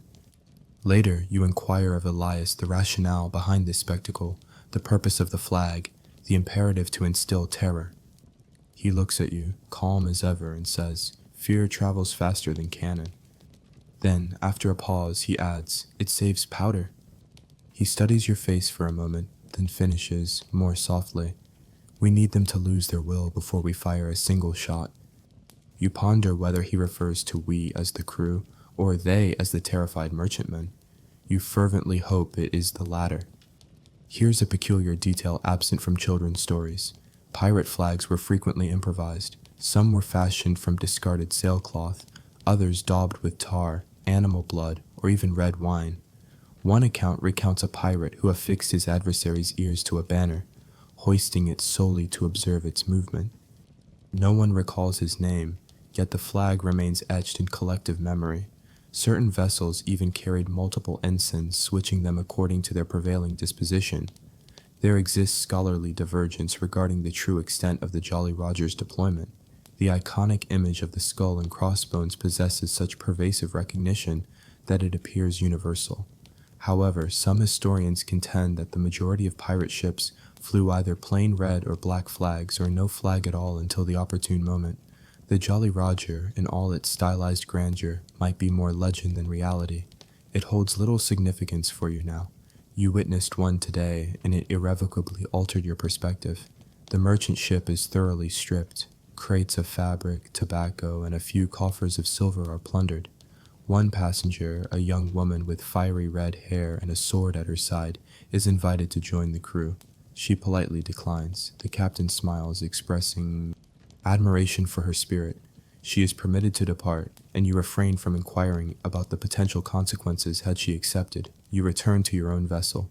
The flag remains aloft, now tattered, its edges frayed by the wind. You gaze at it as the sun descends, contemplating its transformation. No longer a banner, but a confession, a dare, a mask worn for so long that your true visage is forgotten. That evening, a new symbol is emblazoned upon one of the sails, a crude skull with eyes of flame. You question its origin. No one offers a response. None is necessary. It is simply the ship announcing its present identity and, by extension, yours. You lie in your hammock, eyes wide open, the image of the flag seared into your consciousness. You contemplate what might have transpired had the merchant crew offered resistance. You question the person you have become, the individual who did not intervene during the stabbing. You wonder if the Jolly Roger now flies within your own chest, unfurling silently behind your ribs. For this is the unvarnished truth. The flag transcends mere fabric. It represents a boundary, and you have now crossed to the wrong side of it. There is a sound that invariably churns your stomach, regardless of the duration of your time at sea. It is not the roar of cannon fire, nor even the splintering crash of timber. It is far more subtle. It is the creak of rope being drawn taut, the kind that encircles wrists, ankles, or a man's throat, heralding impending punishment. You hear it now, echoing through the quietude of the afternoon, and the hairs on the back of your neck prickle as if bracing for a squall. Someone has violated the established code once more. This transgression is straightforward, pilferage. One of the more recent recruits, barely more than a boy, was apprehended attempting to conceal a silver ring within his boot. This wasn't even a valuable item, merely a small trinket from our most recent expedition, likely without worth. However, the captain's directives were quite explicit. All spoils were to be distributed equitably. Anyone apprehended pilfering faced charges, akin to insurrection on a minor scale. And insubordination, even in its most diluted manifestation, resulted in severe retribution. They fastened him to the mainmast. He offered no resistance. Perhaps he understood that struggling only exacerbated his predicament, or perhaps he was simply too terrified to move. His shirt was removed, revealing a pale, quivering back. The first mate stepped forward, brandishing the whip, a well-worn, knotted length entwined with fragments of shell and wire. Its purpose was not disciplinary. It was designed for infliction of damage. One has never truly experienced the sound of a whip cleaving the air. It begins with a high-pitched whistle, like a serpent slithering through shadows, and culminates in a sharp report, reminiscent of bone fracturing. The young man cried out. The assembled crew remained unmoved. Another strike landed, more blood welled. By the third application, he was sobbing uncontrollably. By the fifth, he fell silent, save for his ragged breaths. His eyes were wide, fixed on some distant point. His lips moved as if in prayer, or perhaps a curse, or a blend of both. You turned your gaze away, not out of any sense of virtue, but because prolonged observation might suggest enjoyment, and that prospect was far more damning. On a vessel crewed by pirates, excessive empathy was viewed as a deficiency. Overly keen interest was seen as sadism. The most prudent course of action was detachment. Consequently, you moved towards the ship's railing, gazing out at the ocean, feigning that the salty spray was stinging your eyes. Pirates were undoubtedly ruthless, yet they were not entirely without structure. They operated under established protocols. Punishment was not random, it was a performance. Whippings, maroonings, physical assaults, and even executions adhered to an unwritten code. Transgressions incurred penalties regardless of a crew member's tenure or experience. The retribution was frequently public, serving as a cautionary spectacle for all, not merely as a deterrent, but as a reinforcement. A piratical company could not tolerate idlers or deceivers. A single weakness could jeopardize the entire undertaking. Occasionally, there are discussions about an individual named Holtz. His existence remains unconfirmed, a phantom figure allegedly responsible for attempting to poison the captain in pursuit of a larger share of plunder.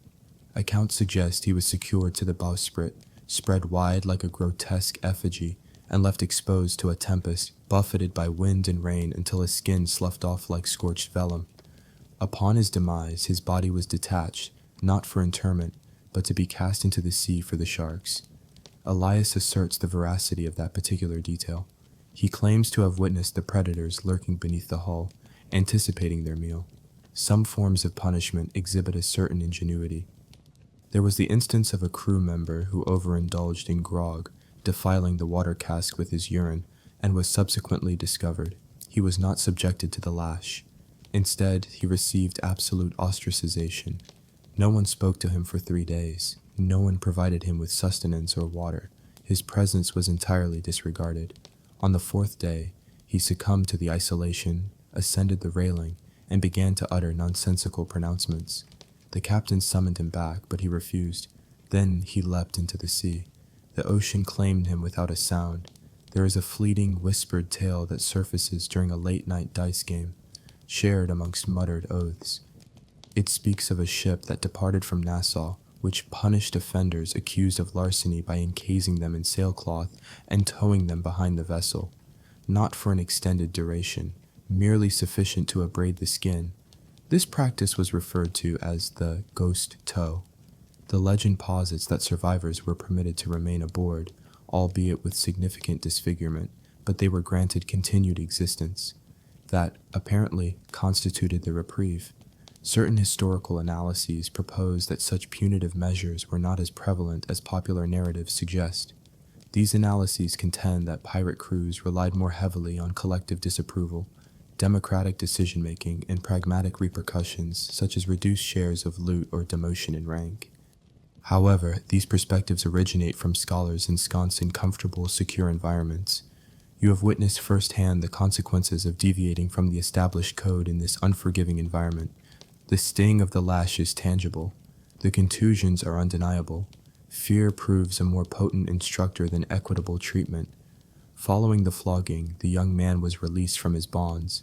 He crumpled onto the deck, his body spasming. Someone offered him a soiled cloth to bite down on. No one assisted him in rising. He was compelled to crawl below deck under his own power. Whether he remains aboard or seeks passage on another vessel at the next landfall remains unknown. What is certain is that all present observed the repercussions of circumventing the established regulations. The crew resumed their activities. Lunch was served. Someone began to hum a sea ballad as if the main mast hadn't been stained with blood mere minutes prior. You attend to your blade that evening, despite its lack of use throughout the day. You do so as a means of occupying your mind, a repetitive, mechanical task, one stroke followed by another. Elias sits nearby, as silent as ever, tracing the contours of his pistol's grip as if it were an amulet. Neither of you utters a word. You have come to understand by now that the most grievous wounds are not always inflicted in conflict. At times, they originate from within. Treachery, insidious whispers, quiet acts of cruelty. There is no honor in witnessing someone bleed out over a mere ring. There is no pride in binding a man to a mast, but survival is assured, and within the life of a pirate, survival invariably prevails. There exists a peculiar stillness after nightfall descends. The vessel pitches gently, moonlight cascading across the deck like spilled milk. You pass by the main mast and are convinced you perceive the faint impression of the young man's form, still imprinted there. A shadow within the wood, as if the ship itself retains the memory. Perhaps it does. After all, it has borne witness to more forms of punishment than many correctional facilities. And here is the disturbing aspect that lingers. You did not intervene. You did not voice any objection. And a part of you acknowledges that the next occasion could involve you. Perhaps not for theft, but for a botched raid, for being discovered hoarding extra water, for inadvertently offending someone of importance. Because in this existence, punishment is not about rectifying wrongs. It is about maintaining dominion. And the whip makes no distinction regarding guilt, only the identity of the next recipient. Shore leave is not a reward in the traditional sense. It serves more as a communal release of tension, the kind that allows everyone to expend their pent-up aggressions collectively before they resort to internal conflict. The mention of port elicits a cheer from the crew, akin to that of children promised confectionery. The ship alters its heading, and suddenly a palpable eagerness permeates the air as individuals attend to their disheveled appearances, brushing stray hairs from their beards, attempting to bleach unsightly stains from their attire, and replacing sea-water-logged footwear with those that merely carry a faint aroma of decay. You cannot suppress your own burgeoning excitement. You have not trod upon solid ground in weeks. Your legs have forgotten their function without the constant motion of the ship, and the prospect of terra firma, of authentic land with scents beyond mold and dampness, with provisions that do not possess an unwelcome crunch. Such thoughts are sufficient to overshadow the knowledge that a significant portion of the crew intends to engage in excessive drinking to the point of self-oblivion. The intended destination is a rudimentary settlement clinging precariously to the periphery of an unmarked island. Characterized by thatched dwellings and leaning palm trees, its harbor resembles a crude excavation wrought by an inebriated deity. It boasts a solitary quay, a handful of disreputable taverns, and a brothel leaning so severely to its left that it appears to be attempting an escape from its own foundations. We dock shortly before midday. By mid-afternoon, the crew has dispersed throughout the settlement, with the alacrity of rodents discovering a bread supply. The initial altercation occurs before you have even disembarked. Two individuals clash over who will be the first ashore.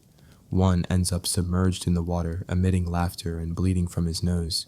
The onlookers respond with enthusiastic acclamation. You navigate around them following Elias, who is already making his way down the pier with the focused gait of a man who knows the precise location of his hidden emergency rum stash. Port days invariably follow a predictable sequence. Libation, conflict, games of chance, and subsequent remorse. not necessarily in that order. You find yourself at a public house known as the Drunken Gull, where the flooring is primarily sand and the ceiling permits grog to drip from the upper level. Inside, a scene of pandemonium unfolds. Tankards slam against tables, dice clatter across surfaces. In a secluded corner, an individual plays a hurdy-gurdy with such fervent intensity that one might suspect he is engaged in an exorcism. You are presented with a beverage that carries the distinct aroma of having been filtered through a cannonball. You consume it nonetheless. By the time you reach your second serving, the surroundings begin to blur. By your third, you have engaged in an arm wrestling match with a man twice your size, achieving victory through a well-timed sneeze that rendered him momentarily disoriented. By your fourth, you have relinquished a boot in a dice game. Not the pair, merely the left one. You have no recollection of removing it. Historically, pirate havens were notorious centers of unrestrained indulgence. Nassau, Port Royal, Tortuga, names uttered with a mingling of apprehension and exhilaration. These were the locales where piratical vessels could replenish their provisions, offload illicit merchandise, and most importantly, allow their crews to indulge in unbridled revelry. Proprietors of taverns welcomed them for the financial influx. Indigenous populations tolerated their presence due to the ensuing disorder. And the pirates, they sought everything that the maritime existence denied them: sustenance, companionship, and oblivion. You emerge from the establishment around twilight. The atmosphere is saturated with the scent of fire, perspiration, and sweet tobacco. Somewhere in the vicinity, an individual is performing a vocal rendition with remarkable ineptitude. A man dashes past, devoid of trousers. Another follows at a measured pace, calmly displaying the missing garment as a token of triumph. You observe a falsehood artist seated upon a barrel. Dispensing morsels to a fowl he adamantly identifies as Morris. You refrain from inquiry. You are too disoriented from your imbibing to even articulate the word fowl. The establishment of ill repute is easily located. One need only follow the trail of shattered glass and boisterous laughter. You do not enter, but a considerable number of others do. From the street, you can discern the creaking of the walls, the sounds of lamentation, and the occasional outcry. It is not exclusively an arena of pleasure. Pirates frequently conflate desire with ownership, and not all liaisons are consensual. That particular aspect is conspicuously absent from the popular ballads. You experience a sensation of nausea, and it is not solely attributable to the spirits. Here is a peculiar tidbit you glean from a drunken sailor. There exists a port where pirates are trained to imitate the sound of coins clinking in a purse to entice their fellow buccaneers into gambling establishments. Another sailor claims that a particular residence permits payment in dental matter. Both individuals bear discernible bruises around their eyes. You entertain no skepticism regarding either assertion. Subsequently, you find yourself seated on the sandy ground outside a closed bakery, cradling your throbbing head. The celestial bodies appear indistinct. Your stomach is in a state of revolt. You detect a familiar whistling sound and look up to witness one of your shipmates being pursued by a throng of individuals. He is laughing. They are not. You decide against becoming involved. This is a lesson you have internalized effectively. If it does not directly affect your person, it is not your concern. As the night progresses, the thoroughfares become more subdued. The clamor diminishes, replaced by a chorus of groans. You pass by a slumbering individual with a chicken resting upon his chest and 2 gold coins precariously balanced upon his eyelids. He is not deceased, merely hopeful. Someone is coaxing a mournful melody from a fiddle, the notes ascending into the night sky like specters. You settle beside a barrel and at long last expel the entirety of your consumed sustenance from the preceding 48 hours. It feels like liberation. There's a scholarly debate about whether Schley was truly as untamed as the legends claim. Some argue the tales were embellished, mere tall stories circulated to make pirates appear more menacing or perhaps more entertaining. Others cite official accounts from colonial governors and merchants, which detail drunken rampages, conflagrations, and even full-scale insurrections. From your vantage point, dabbing your mouth with a sleeve that carries the scent of fish and brine, it all seems quite accurate. You awaken the following day on the ship's deck. You have no recollection of how you got there. Elias is beside you, cradling Morris in his lap. You acquired him, Elias states flatly, said you desired a conversational companion. Morris squawks and promptly defecates on your leg. You give a curt nod, resigned to your circumstances. Throughout the day, the crew gradually returns, hobbling, moaning, and boasting. One individual is missing a digit. Another bears a fresh inscription proclaiming freedom in reverse lettering. The captain surveys the assembled individuals, nods once, and declares, "Set sail." No inquiries are made regarding the destination. No one questions the directive. The ocean beckons. You haul ropes with trembling hands and a throbbing head, aware that land will be out of sight for weeks, perhaps months. As the harbor recedes, someone begins to sing. It's a mournful melody, not a joyful one, a tune evoking death, the vast sea, and lost fortunes. The crew joins in the chorus. You hum along despite your raw throat. Morris unfurls his wings and alights upon a barrel. You are at sea once more. And somehow, despite the welts, the lingering effects of intoxication, and a disconcerting ache in your right knee, you already yearn for solid ground. Riches. That's the word that brought you here, isn't it? Not liberty, not defiance, not forging your own path. Riches, gleaming gold doubloons, sparkling tiaras, regalia of vanquished monarchs nestled within velvet-lined coffers. Every narrative you absorbed during your upbringing dangled that word before you like an enticing lure. Yet now, after months aboard this accursed vessel, after enduring bloodshed and contusions, and gnawing on your own sleeve to quell the chattering of your teeth during tempest, you have grasped a harsh verity. There are no riches, at least not of the kind you envisioned. In any case, you currently find yourself in the cargo hold, assisting a notorious deceiver in sorting through your most recent acquisition, the significant plunder. The sugar brigantine was apprehended 3 days prior, following a respectable pursuit and a rather anticlimactic engagement. No fatalities occurred, at least not on your side. And what did you imperil your life for? Crates. An unending supply of crates filled with sugar, molasses, and cotton, a floating warehouse. You rummage through one crate in search of coins. Instead, your fingers sink into sacks of unrefined sugar, so fine it adheres to your perspiration like flour. Sweet. Indeed. Worth risking one's life for? Undeniably not. Yet the quartermaster beams. He practically pirouettes amongst the casks, because this, apparently, constitutes genuine wealth. Sugar commands a substantial sum at the appropriate harbor. So too does tobacco. And fabric, particularly if it remains dry, can be exchanged for more spirits and ordnance than a heap of currency. You simply gaze at the sticky residue pooling within your boots and ponder the trajectory of your existence. Elias places a hand on your shoulder. "What?" he inquires. "You sought gold? This is gold, my friend. White gold, sweet gold, gold you can consume." You suppress the urge to hurl a sugar sack at him. Historically, pirates seldom discovered the fabled chests brimming with Spanish escudos and cursed gems that narratives so often depict. More often than not, the spoils were prosaic: casks of provisions, implements, seasonings, medicinal supplies, items a pirate crew could readily utilize or divest before they spoiled. Precious metals were infrequent, and when unearthed, they usually comprised trade ingots or coinage intermingled with other freight. Occasionally, a vessel would chance upon something sufficiently dazzling to substantiate the legends. However, these were anomalies, not the standard.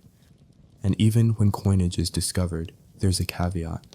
The instant it rests in your possession, every man aboard becomes marginally more agitated, more watchful, and more inclined to commit a fatal act over a misjudged dice roll. Silver incites volatile tempers, gold precipitates homicide. You have witnessed this phenomenon on 2 prior occasions, once over a golden locket that proved to be fabricated from brass, once over a coin that vanished during the night, only to reappear later in a boot. The incorrect boot, but sugar. No one engages in conflict over sugar. No one is subjected to stabbing over dried figs or indigo powder. That, you surmise, is part of its allure. More secure cargo. Less bloodshed, more tedium. Nevertheless, the crew continues to speak of buried treasure as if it were tangible. There is invariably some individual who whispers of a hoard somewhere in the Keys, secured within iron. Black Sam Bellamy's riches secreted in a cavern visible only at low tide. A shipwreck near Tortuga, submerged with 3 dozen chests of coin and one filled with bone. You cannot ascertain whether they genuinely believe these accounts or if the narrative is simply too compelling to relinquish. One sailor, known as Weevil, who emanates an odor suggesting he was conceived within a boot, adamantly asserts he once possessed a map. He claims he bartered it for a flask of rum and a stolen kiss from a gap-toothed courtesan, stating it led to a cavern replete with golden effigies and chalices as tall as a man's thigh. You question why he then parted with it. He simply grins and declares, "Some maps are best forgotten." That is another observation you have made. The more opulent the booty, the more somber the accompanying tales. Everyone has heard of treasures exacting a steep price, chests that emit spectral cries upon opening, gold that liquefies upon contact, vessels that foundered because their cargo desired to remain interred. You attribute this to excessive rum consumption and numerous concussions. Yet a portion of you, some weary sleep-deprived fragment, harbors a degree of curiosity. Historians also engage in discourse concerning whether pirates actually buried their treasures. The prevalent imagery of an X marking the spot and skeletal guardians of riches originates primarily from literary works, not empirical evidence. Only a scant handful of documented instances exist, such as the notorious Captain Kidd, who may or may not have interred a cache on Gardiner's Island. The majority of pirates squandered their earnings expeditiously. Libations, companionship, illicit payments, vessel repairs. There was no rationale for hoarding when, the very next day, you might be adrift at sea with a significant portion of your visage obliterated. Nevertheless, one of the gunners carries a fragment of oilcloth inscribed with trembling script and a partial illustration.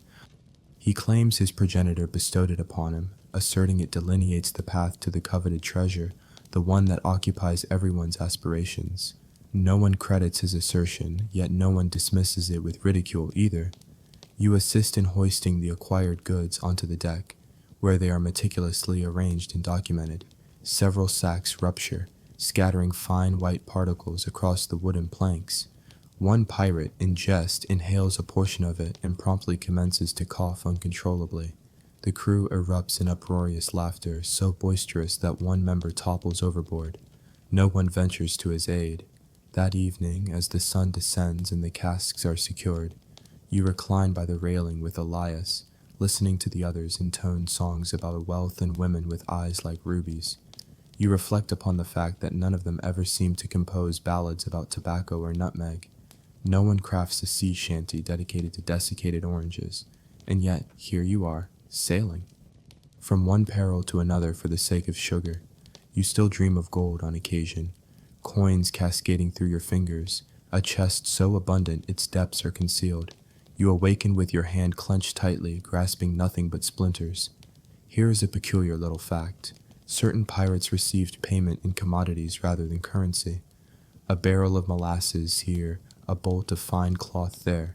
They would then exchange these items at various ports, much like merchants, peddling pilfered tea in exchange for a blade or an antiquated chart. This notion elicits a faint chuckle from you. Pirates engaging in commerce. Playing shopkeeper, you suppose everyone has financial obligations to meet. You cast your gaze towards the horizon, a vast expanse, dark and boundless, and contemplate that perhaps the true treasure lies in merely surviving long enough to spend anything at all. Or perhaps the genuine treasure is an orange that has not succumbed to decomposition, or a pair of dry boots. You gently pat your own boot, and it emits a squelching sound. Certainly not the boots. It commences with a woman's voice, amplified above the gale. Not a scream, nor a shriek, but a sharp command uttered in an unfamiliar tongue. Initially, you surmise it is your own captain, issuing directives from behind you. However, upon turning, you discern another vessel, low and streamlined, its sails as dark as storm clouds, moving as if drawn by some malevolent and ravenous entity lurking beneath the waves, and standing at the prow, arms crossed, chin held high, is a woman, not some tavern wench compelled to accompany them for good fortune. No, she is the captain, the crew murmurs. Elias emits a low whistle. That bears Anne Bonny's colors, he states, a mixture of awe and apprehension in his voice. Or perhaps Mary Red, Regardless, we are in for trouble. You recall hearing these names previously, whispered accounts of women who fought with greater ferocity than any man, who donned the attire of fiends and battled like demons. You had presumed these narratives were largely apocryphal. As it transpires, they are presently 30 feet away, armed to the teeth and surveying your entire ship as if selecting which section to submerge first. Your captain does not lower the Jolly Roger. Such an action would signify weakness. Instead, he calls for a parley. A rare occurrence fraught with risk, yet occasionally essential when the opposing faction appears to possess competence and, more disturbingly, derives pleasure from it. A longboat is deployed. You are designated to row, naturally, because who would object to rowing directly towards a ship commanded by a legend? You maintain a low gaze as you traverse the water. Up close, their vessel differs from yours. It is more elegant, better maintained, and notably less stained with emesis, for starters. There is an unusual sense of order. The ropes are pristine, the deck is scrubbed, and the crew, predominantly women, though not exclusively, are a significant presence. Some wield swords longer than your leg. One sports a pair of pistols slung across her chest as if they were an integral part of her anatomy. You are escorted aboard and presented before the captain. Her name is neither Anne nor Mary. She instructs you to address her as Maud, simply Maud. Her eyes are a vibrant green and possess a chill colder than seawater on a winter's morning. Her hat is enormous, preposterously so. You speculate whether she wears it to prevent the sky from collapsing upon her. The parley is brief and conducted with efficiency. She demands a portion of your most recent acquisition. She is aware of what you procured. She knows from whom you took it. She is even cognizant of the precise number of molasses barrels you brought aboard. No one inquires how this knowledge was obtained. Informants, most likely, or informants stationed at the port. It matters little. She proposes a division, a 50-50 split, or she will seize the entirety by force. Your captain, with commendable wisdom, acquiesces.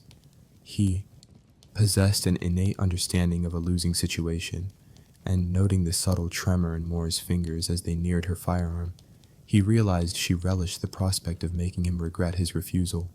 The arrangement was finalized without any discharge of weapons or bloodshed, an occurrence rarer than discovering a trove of sunken treasure.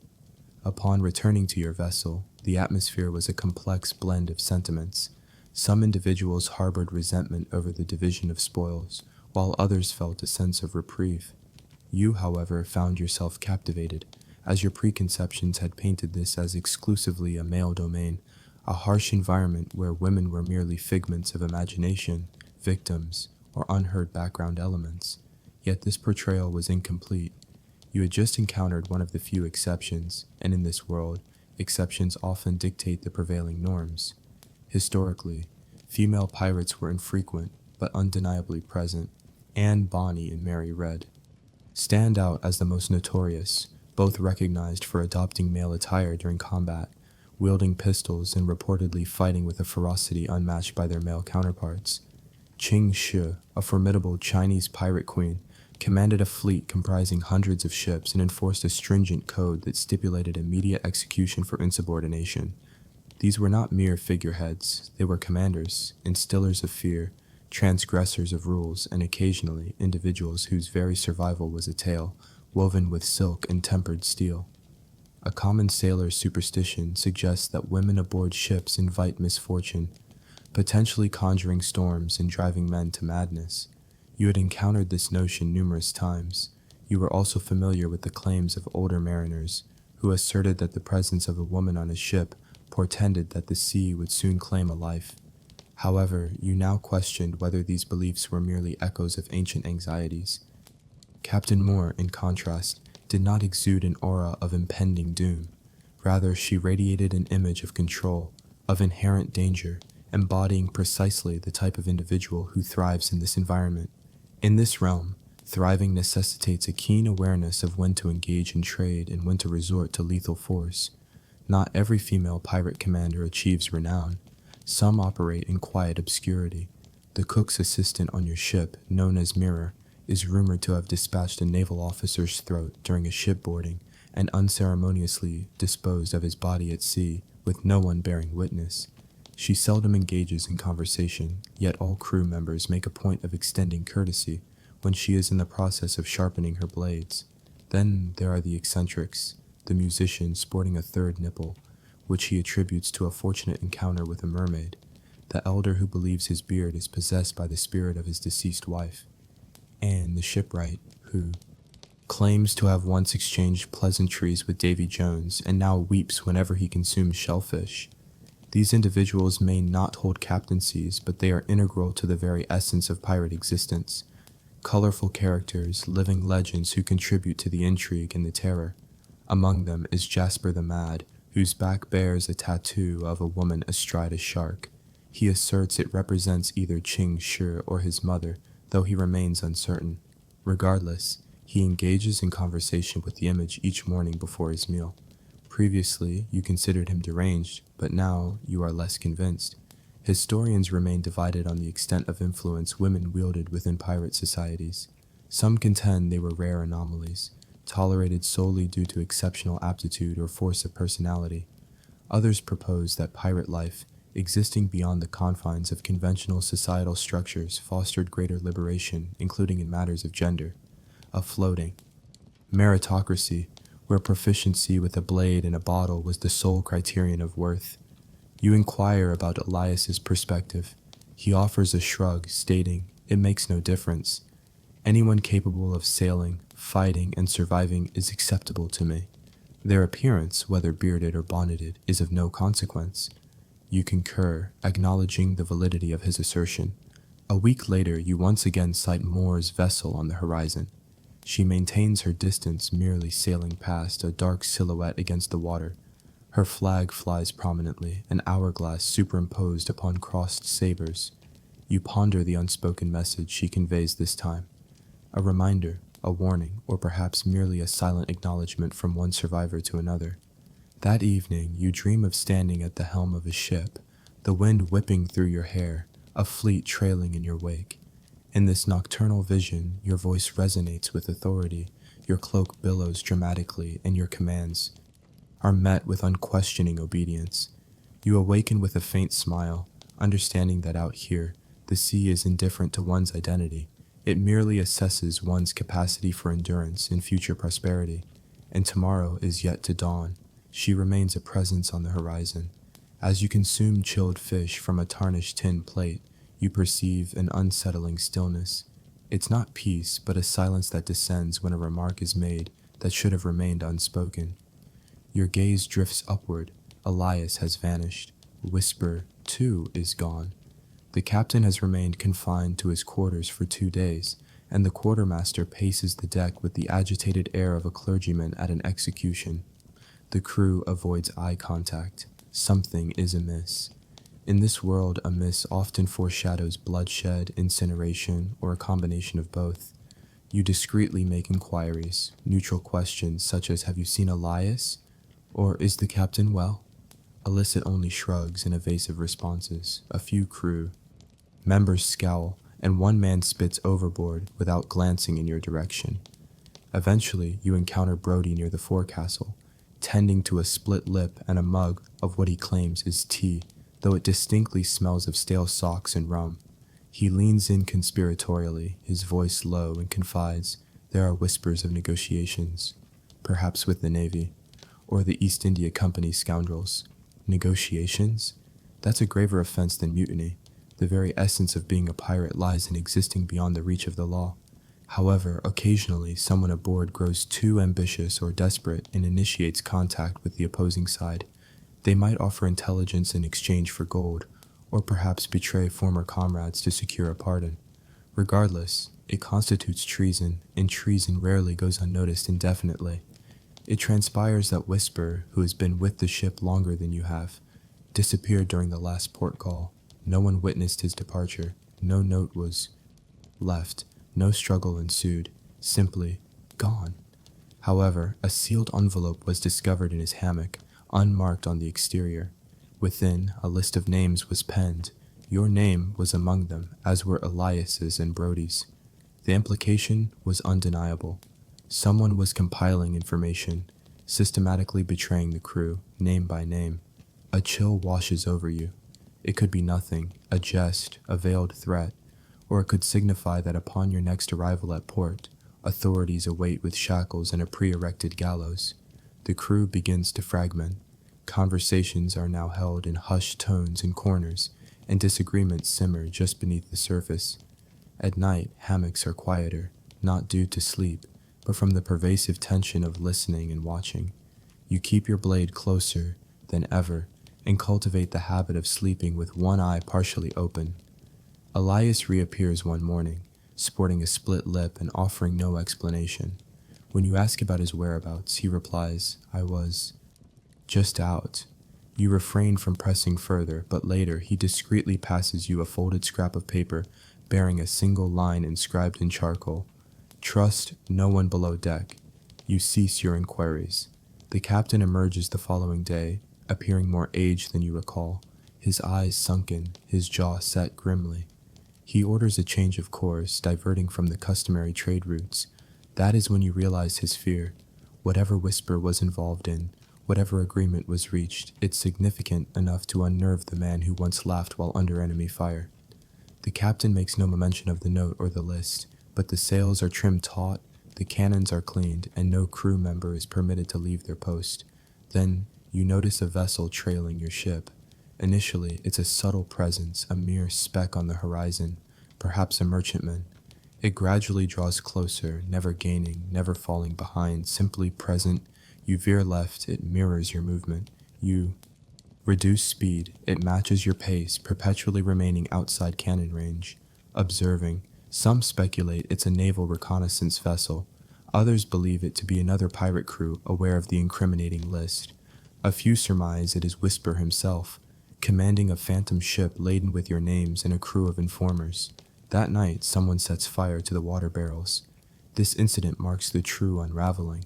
Fire aboard a ship is a terrifying prospect. Even a small blaze can rapidly transform into a floating pyre. Fortunately, the fire is detected early. The flames are extinguished, but the barrels are lost, ruptured, smoldering, and leaking their contents onto the deck. Without fresh water, your survival is limited to approximately 3 days. The captain demands the perpetrator's identity. When no one volunteers, he selects a victim, a man named France, too sluggish to deny his involvement and too inebriated to feign innocence. He is lashed to the mast, accused of sabotage. He cries out, pleads, professes his ignorance, but it is futile. He is not punished, he is executed. You witness the crew oscillate from paranoia to relief to guilt within the span of a minute. Here's a curious historical footnote. Certain pirate crews intentionally employed informants. Ships required vigilant eyes and ears, particularly on extended voyages when tempers ran high. The informant was not always penalized. They were often shielded if they served a favored master. Loyalty was not a matter of ethics, but of self-preservation. Scholarly discourse continues regarding whether pirates truly maintained organized spy networks amongst themselves, or if betrayal was an inherent aspect of their profession. Some historical accounts suggest that pirates collaborated with local authorities to alert them to approaching naval patrols. Others depict pirates as disorganized, solitary groups with no inclination for long-term strategies. Your ship embodies both aspects. Simultaneously, untamed and strategic, loyal yet suspicious, a paradox afloat on the sea. You begin to suspect everyone, including Elias and Brody. You confide your food, your weaponry, and your secrets in no one. Each morning, you etch a small mark onto the wall adjacent to your hammock, a tally of the days you have avoided appearing on the list. Thus far, your count has reached 4. Then, someone strikes through your third tally mark with a single clean line. The following morning, a new sailor is missing. No splash was heard, no note was left. His hammock hangs vacant, swaying gently as if he had climbed out and never returned. The sea appears tranquil, but you know better. The pursuing vessel has vanished. It disappeared sometime during the night. Perhaps they turned back. Perhaps they were never truly there. Regardless, the damage is done. Trust has evaporated among the crew. In this environment, that absence of trust is a slow-acting poison that cannot be purged by bloodshed. You sit on the deck, sleepless, your sword resting in your lap, scanning the waves for any sign of movement. Elias joins you, but remains silent. The quietude between you is the only comprehensible form of communication. Behind you, someone coughs in the darkness. Another voice mutters about observing a light on the water. You tighten your grip on your blade. You have no idea who betrayed the crew. You have no idea who will face the consequences next. However, one certainty remains. This vessel is deteriorating from within. The initial projectile arrives without any forewarning. No ensign, no distant cry, no sighting of masts, just a concussive roar. A geyser of water erupting 10 feet off the larboard bow. And then, a sound. Your own cry, sharp and involuntary, torn from somewhere deep inside. Before your mind can even process it, the deck plunges into pandemonium. Sailors scatter, commands are bellowed, ropes are yanked and secured instinctively. You have prepared for this, you have dreaded this, but training is not combat, and nothing about this situation resembles a mere exercise. You perceive it now, slicing through the morning mist like a sharp implement, a warship with white canvas, the banner of a monarch flapping above its deck. It dwarfs you, stands higher, possesses more mass. You can almost hear the gleam of polished brass in the stiffness of its sails, and it is bearing down on you as if it knows your identity. This represents the most dire possible outcome, not simply because they possess superior firepower, but because they harbor animosity towards you. The Navy does not regard buccaneers as criminals. They view you as a contagion, something to be expunged. You have incinerated their vessels, plundered their holdings, and disgraced their officers. This is not about retribution. This is about vengeance. The captain roars for increased velocity. You and Elias hastily ascend to the rigging. Your hands burn as you hoist the sails. The ship emits a groaning sound as it inclines into the breeze. It's as though even the timbers comprehend what is imminent. Another ordnance discharges, this one closer. The spray drenches you with salt water. You do not glance back.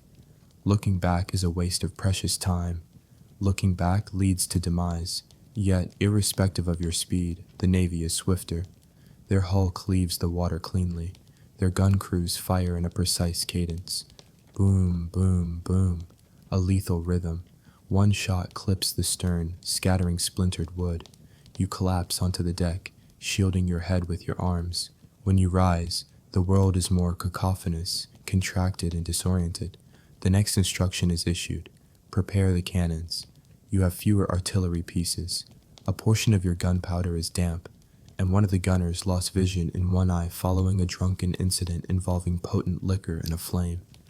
You harbor no optimism, yet you proceed nonetheless. That is the effect of conflict. It compels action even when hope has long since departed. The initial pirate projectile misses its mark. The second strikes true, a fortuitous hit. One of the opponent's sails rips, fluttering like a wounded avian. The crew erupts in cheers, but their elation is brief. The Navy retaliates with a full broadside. You feel the impact resonate in your jaw. The vessel lurches as if attempting to dislodge you. A section of the railing explodes outward. A cry of pain pierces the air. You observe Elias fall. Your heart pounding, you crawl towards him. However, it is merely a glancing blow. His arm is wounded, but he is breathing. You drag him behind a protective cask as another volley shrieks overhead. Historically, naval vessels possessed advantages that privateers could not overcome. Superior weaponry, a greater complement of personnel, more robust hulls. Pirates relied on swiftness, the element of surprise, and instilled dread. But when these assets faltered, it was akin to confronting a predatory cat with a simple stick. Particularly in later years, as piracy transitioned from a tolerated nuisance to a more actively pursued activity, governments allocated substantial resources to apprehending and eliminating crews such as yours. Moreover, certain naval commanders personalized the pursuit. There is no romanticism present here, no ingenious stratagems, merely raw power. The two vessels maneuver around each other like adversaries, fangs bared, with blood in the water. Your captain endeavors to outwit them using every tactic at his disposal. Abrupt turns, feigned retreats, unexpected broadsides, but they remain unfooled. They have encountered such maneuvers previously. They counter every ploy with a barrage of iron and flame, and then they close the distance. Grappling hooks are hurled. The most dreaded form of engagement commences, the boarding. The adversary swarms your deck, uniforms stained with the residue of gunpowder, sabers drawn. It is utter chaos. Cries, clashing metal, spilled blood. You witness men fall, some from injuries, others overboard.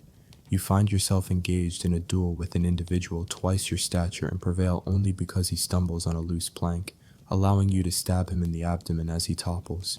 You feel no sense of heroism. You feel profoundly unwell. Elias is engaged in combat near the foremast, his face contorted, his shirt saturated with crimson. Not entirely his own blood, perhaps not even predominantly his. He remains upright. As do you. That is what truly matters. You cannot discern the duration of the engagement. 10 minutes? An hour? Time dissolves amidst the ferocity of battle. What you do comprehend is that the situation is turned, albeit narrowly. The Navy captain sustains an injury. His crew falters.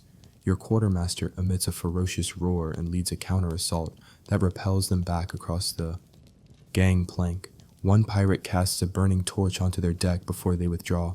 Flames erupt rapidly. Someone shouts to sever the ropes, and just like that, it is concluded. The Navy vessel retreats, smoldering slowly, smoke coiling like ink across the ocean's surface. Your ship is severely damaged, torn, leaking from its seams. You have lost 4 crew members. 2 more are in their final moments. The deck resembles a charnel house. You slump against the mast. Blood streaks your face, your fingers twitching as if they have forgotten their connection to your body. Elias collapses beside you. His arm is bandaged with a fragment of another man's shirt. He remains silent, as do you. And here lies the unsettling aspect. Following the Navy's retreat, the ocean becomes eerily tranquil. No wind, no seabirds, just the crackling of burnt timber and the moans of the injured. It feels unnatural, as though the ocean is awaiting your next action. Here is an obscure anecdote. Some pirates held the belief that the Navy employed informants to mark vessels with malevolent symbols prior to an assault. Minute knots of crimson thread woven into the rigging, ash smeared across the mast. You dismiss this as absurdity until you notice a crimson stain near the helm that was not present yesterday. Their academic discourse explores the degree of effectiveness of pirate resistance against naval forces. Some posit that pirates actively avoided confrontation whenever feasible, acknowledging their inferiority in firepower. Others contend that successful pirate crews frequently subdued naval ships through ingenuity and speed. Today, your crew emerged victorious by a slim margin, but the repercussions are evident on every face.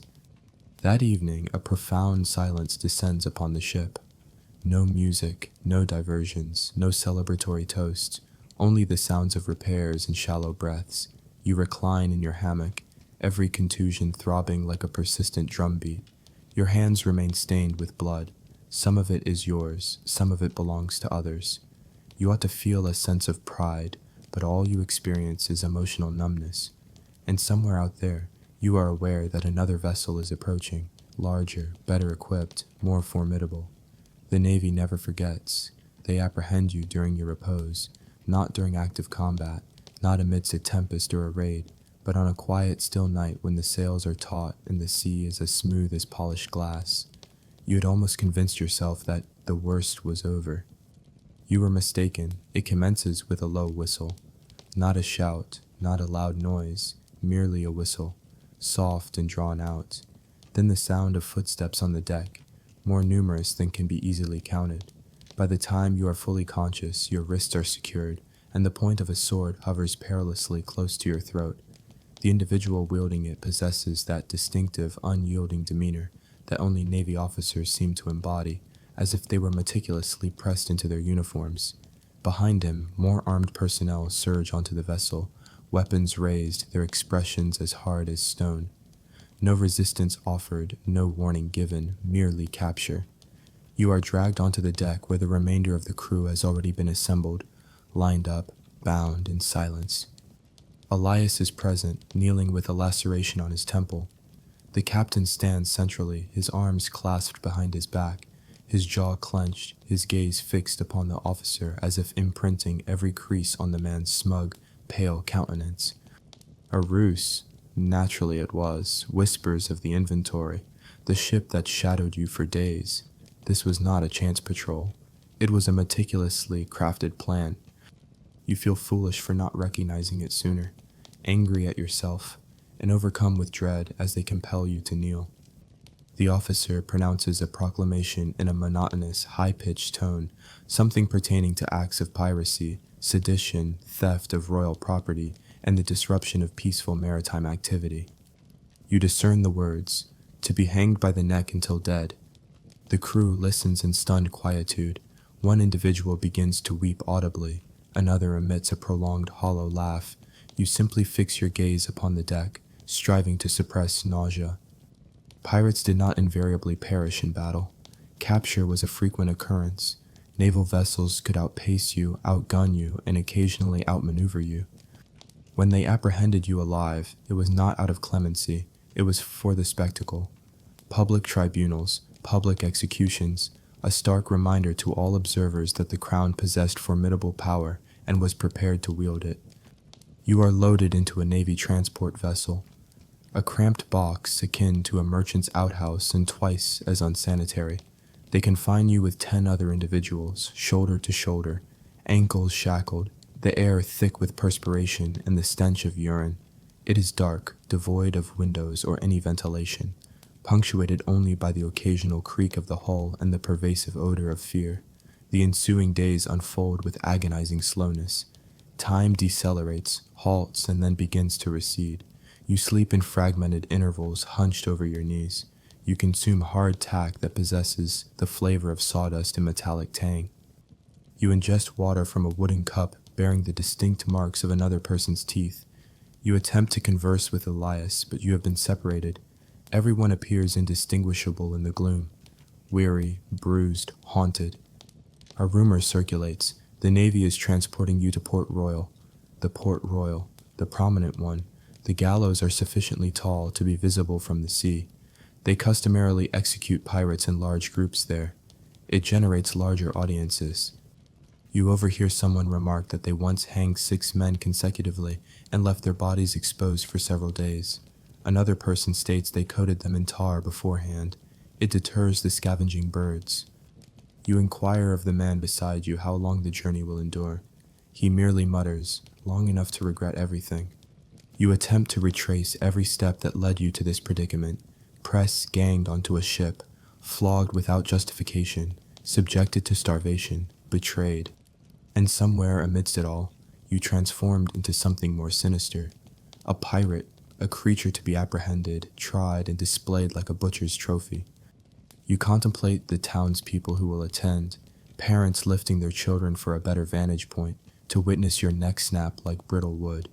You ponder Elias and Brodie and the young man who was whipped for pilfering a ring.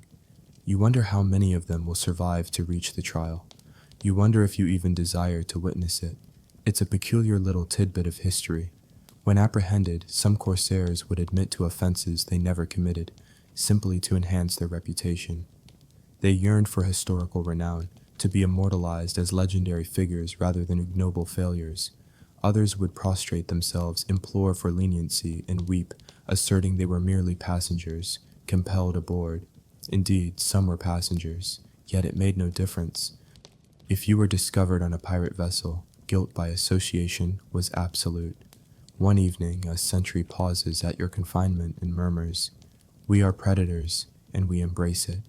You regard him for a considerable duration. Then a smile graces your lips, and you inquire, "Prepare the black standard." He finds no amusement in your response. Scholars engage in considerable discussion regarding the actual number of pirates who faced formal legal proceedings versus those summarily executed. Certain accounts suggest that trials were largely performative, predetermined outcomes with orchestrated resolutions.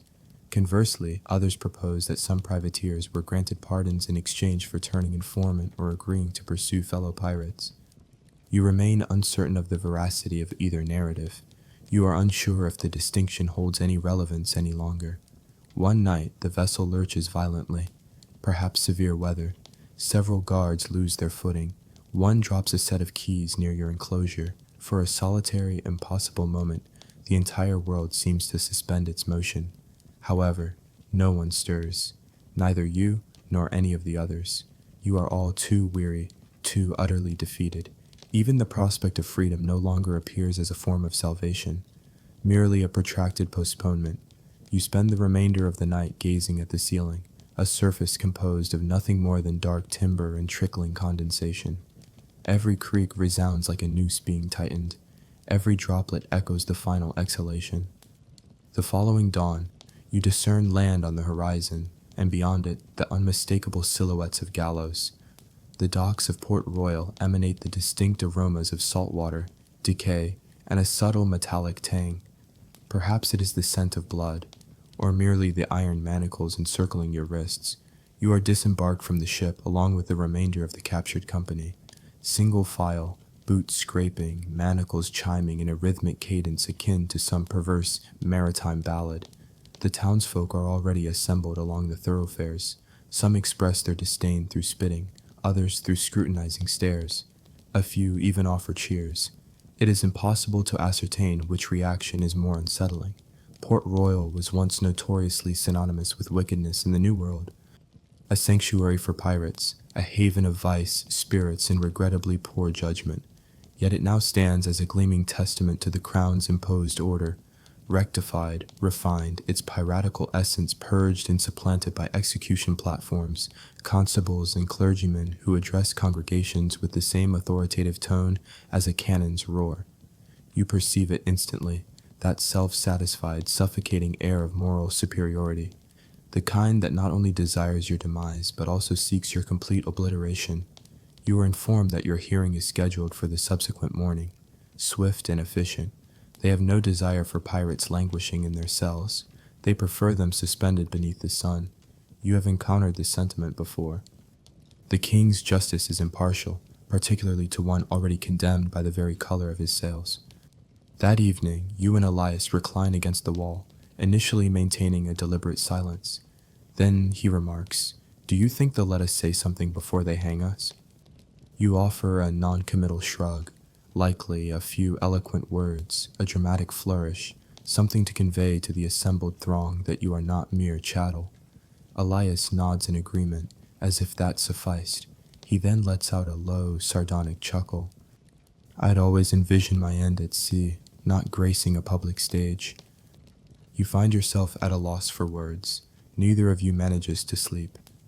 The trial devolves into more of a theatrical presentation than any semblance of justice.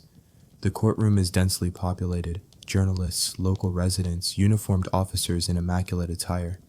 Your names are called sequentially, and each of you receives identical treatment. Allegations are read aloud as if they were sacred texts, a perfunctory nod from the magistrate, followed by an opportunity to enter a plea. You declare yourself not guilty, simply for the act of speaking. The majority of the others do the same. One individual vehemently protests his innocence, proclaiming he was never a pirate, that he was abducted and forced to scrub decks.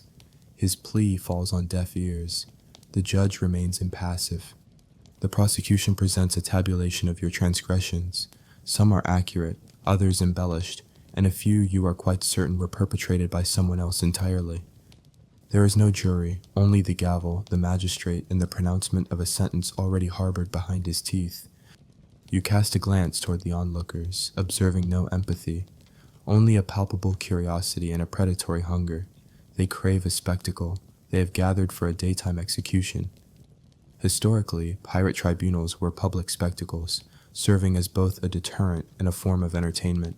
Records indicate public executions drawing vast crowds with children consuming candied fruits while men dangled from ropes. Occasionally, spiritual advisors were present to offer prayers to the condemned. In other instances, convicted pirates were compelled to recite pre-written confessions, rehearsed with the precision of actors prior to their demise. And then there were the rare individuals who utilized their final moments to hurl curses at the court, the monarchy, and all within earshot. Your verdict arrives before midday, guilty of piracy, larceny, assault upon royal officers, unlawful confiscation of merchandise, and generally depraved conduct unbecoming of a subject of His Majesty. The pronouncement elicits an involuntary laugh. The guards do not share your amusement. The execution is slated for the ensuing morning, expedient, effective, and publicly announced. You are granted a final repast, bread, cheese, and a concoction purported to be stew. Elias generously offers you half of his portion. You do not question his gesture. You simply partake in silence, savoring each morsel as though it possessed a value exceeding that of gold. That evening, a minister pays a visit to your cell. A diminutive man clutching an oversized tome, his eyes clouded with moisture. He inquires if you wish to engage in prayer. Elias curtly instructs him to find a more fitting occupation for himself with a religious artifact. The man departs. You nearly succumb to another laugh. Elias then turns to you and asks, "Would you do it all again?" And the answer ought to be no. It most certainly should be number. Yet a part of you hesitates.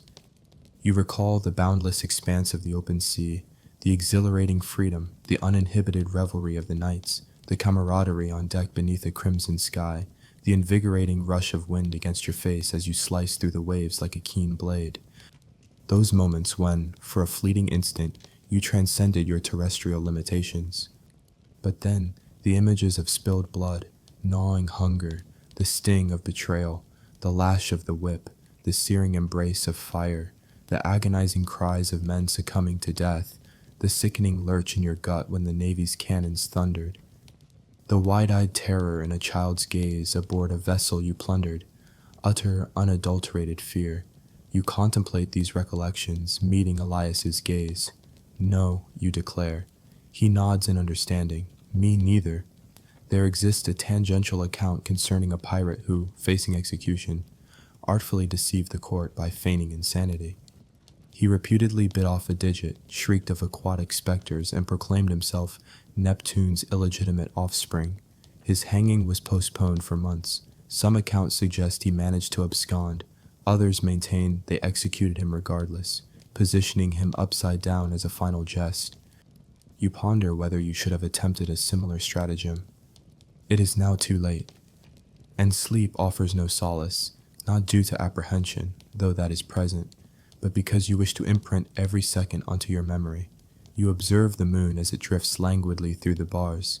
You listen to the whisper of the wind. You meticulously count each inhalation as if it were of paramount importance. In the morning, they arrive, bearing chains. They escort you to the scaffold in an orderly procession. The populace erupts in cheers. Some express their dissent with jeers. One woman casts a single flower. You step onto the platform, and the rope, heavy and abrasive, settles around your neck, carrying the faint scent of damp hemp and smoke. They inquire if you have any final words. You survey the assembled crowd. You discern children, seafaring men, officers, and a gentleman nonchalantly picking his teeth with a knife. You draw a deep breath and proclaim, "You'll remember my face," if only because I stared back. With that, you spit. The executioner wastes no time. The trapdoor descends. You do not perish, or perhaps for a brief instant you do. It is difficult to ascertain. One moment, the rough noose constricts your throat, the crowd collectively holds its breath, and the executioner's hand hovers over the lever, poised like a man eager to fulfill his grim duty. The next instant, utter pandemonium erupts. Not the kind that commences with a shout or a gunshot, but with a piercing scream from the gallows crowd that rapidly escalates into a cacophony of voices all clamoring at once. Then the thunderous report. Boom! A sound more deafening than any cannon you have ever encountered. The gallows structure shudders. A cloud of dust billows into the air. Something crashes down. Someone bellows, "God help us!" And another voice shrieks, "The whole damn thing's coming down!" Your eyes sting from the acrid smoke. The rope slackens but does not release. You are coughing, disoriented, still suspended. Yet your boots find purchase on a fractured plank, merely enough leverage to remain conscious. Then hands, familiar ones, grasp your legs, sever the rope, and drag you backward through the bewildering turmoil. It is Elias.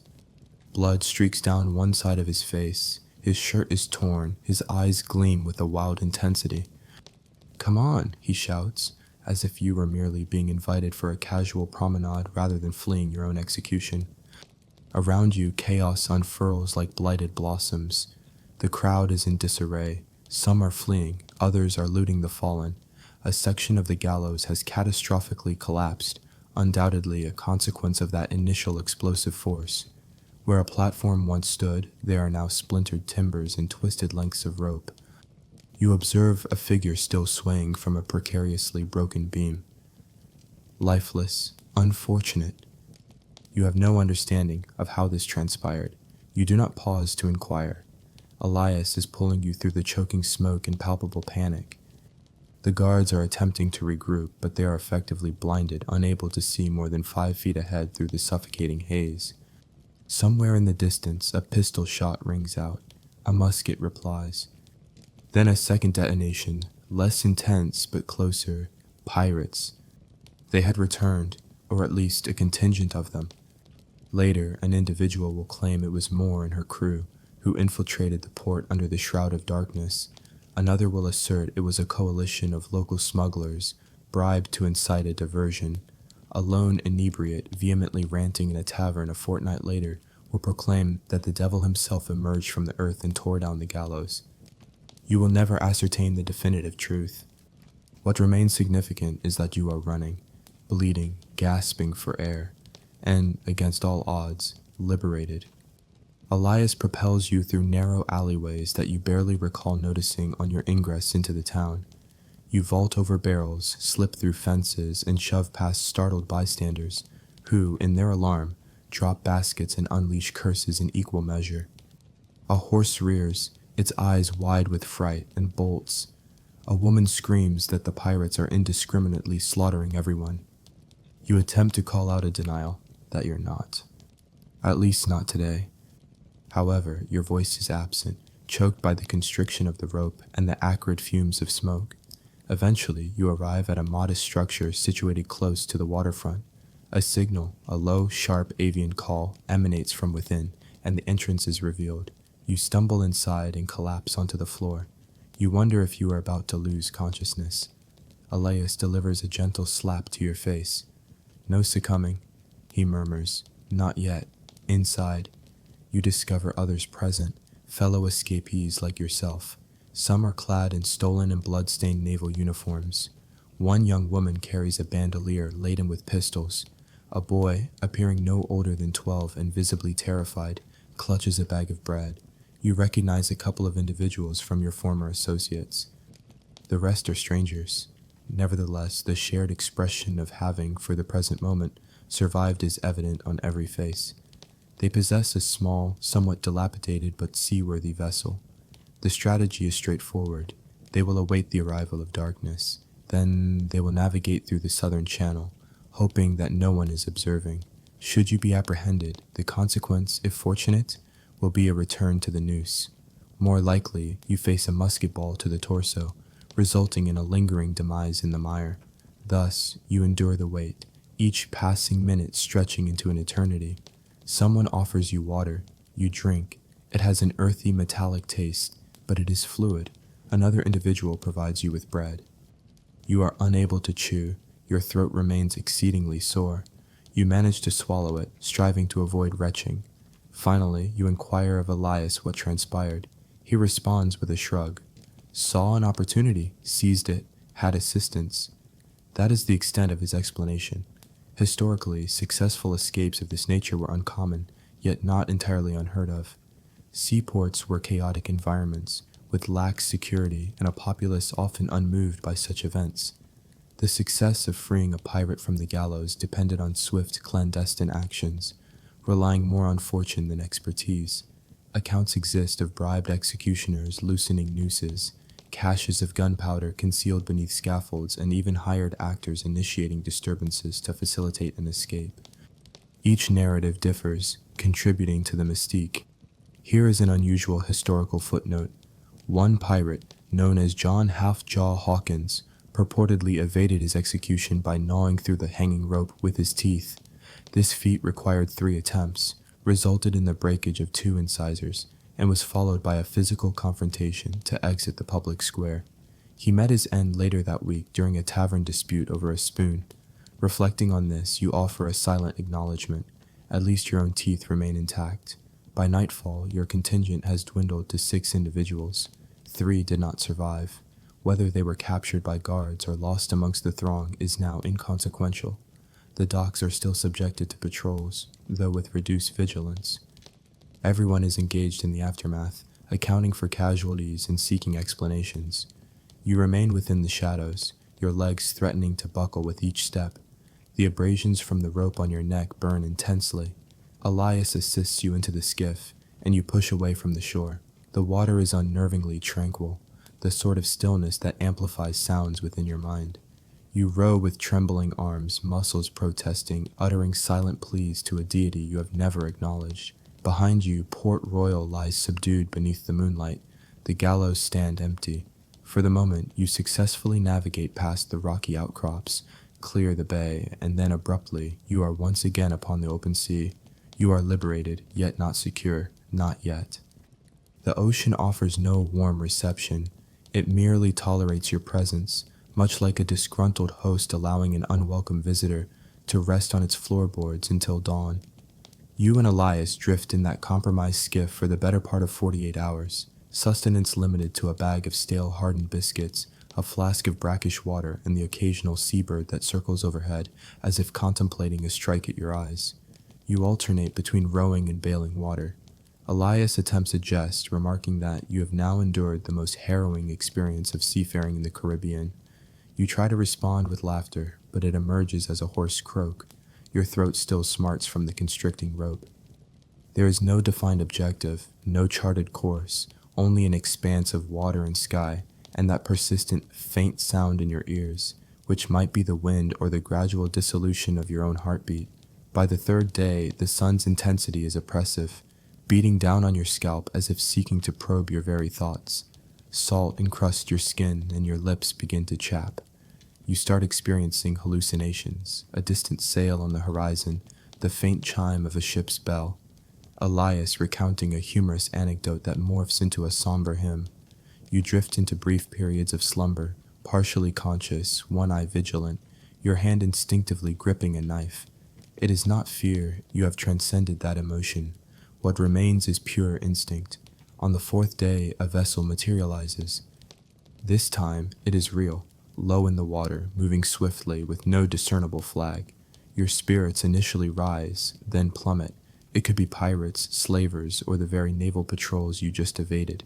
You refrain from signaling or calling out, simply holding your breath as Elias squints towards the sun and utters, "Travels faster than gunpowder."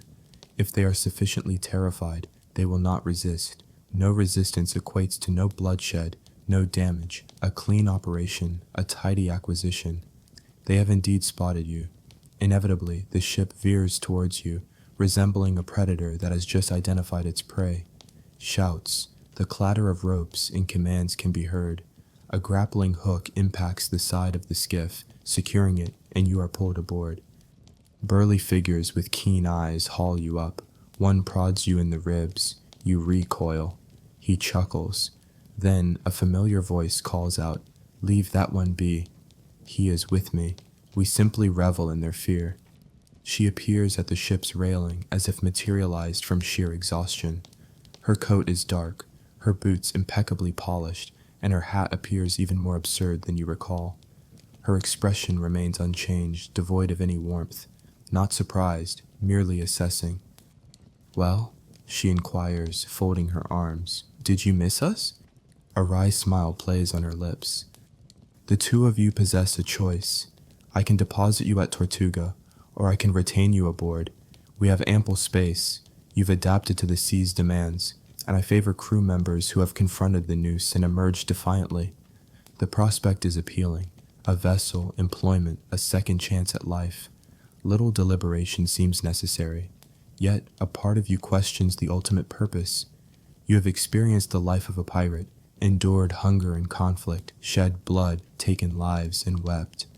You have witnessed men disemboweled for falsehoods and hanged for truths. You have interred comrades and betrayed strangers. You have navigated a existence that most people fear even in tales, and you have barely survived it. Should you return to such a path? Should you commence anew, or should you cease altogether? That evening, you find yourself alone on the deck, the ocean sprawling before you, like an avenue upon which you cannot decide to embark. The moon hangs full, and the air has cooled. Behind you, Moore's crew engages in quiet song. their voices steady and vibrant, not inebriated nor boisterous. Elias settles beside you. He carries the scent of brine, spirits, and the peculiar bruised herbs employed as soap aboard this vessel. He eventually poses the question, what course of action do we pursue now? You respond with a shrug, the same we have always undertaken. He lets out a chuckle. And what precisely is that? You inquire. To continue evading demise, you declare. This elicits a genuine, albeit weary laugh. Historically, certain buccaneers received subsequent opportunities, official pardons, new vessels, and altered identities. Some resumed their maritime careers, while others retired discreetly. Still others found themselves unable to abandon their former pursuits, ultimately perishing in attempts to recapture past glories. The cycle persisted, merely advancing. There exists a fringe account concerning a corsair who feigned his demise at Port Royal, wed a widow in Barbados, and dedicated the remainder of his days to the craft of baking bread. Another narrative speaks of a female captain who navigated under an assumed designation for an additional 2 decades before vanishing with her entire complement into an impenetrable fog. Legends, fragments of truth, you contemplate which version you are currently embodying. Maud permits your continued presence.